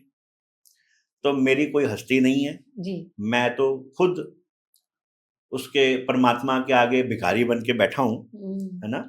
और वो ताकत जिसके अंदर चाहे उसके अंदर बैठ के वो बोल सकते हैं, उसको हमारी जरूरत भी नहीं है, कोई मोहताजगी नहीं है कि वो हमारे थ्रू ही कोई बात बोलेगी।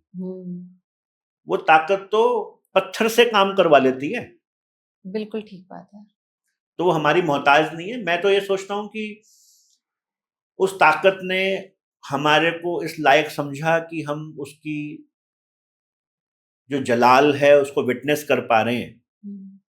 उतने में ही मैं तो बड़ा शुक्रगुजार हूं कि उसने हमारे ऐसे, जिसका कोई हस्ती नहीं थी, उसको चुना और चुन के इस लायक बनाया कि मैं महसूस कर सकता हूँ कि वो ताकत कैसे बोल लेती है, कैसे सवालों के जवाब दे देती है, और कैसे सब कुछ करती है। क्योंकि मैं नहीं समझता कि किसी भी इंसान की ना आपकी ताकत है सवाल पूछने की, ना मेरी ताकत है जवाब देने की, है ना? जैसे कि वही मैंने ताकत शुरुआत है। में आपको कहा था कि मुझे नहीं पता, ये डायनामिक ऑफ कन्वर्सेशन ही होगा, जो भी होगा सामने प्रस्तुत सबके।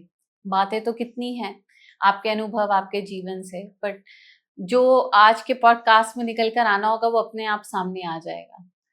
सो really heartful gratitude, thank you so much Yogashri ji, thank you. Thank you so much. मुझे वो पंक्तियाँ याद आ रही हैं एक भजन की, करते हो तुम कन्हैया मेरा नाम हो रहा है।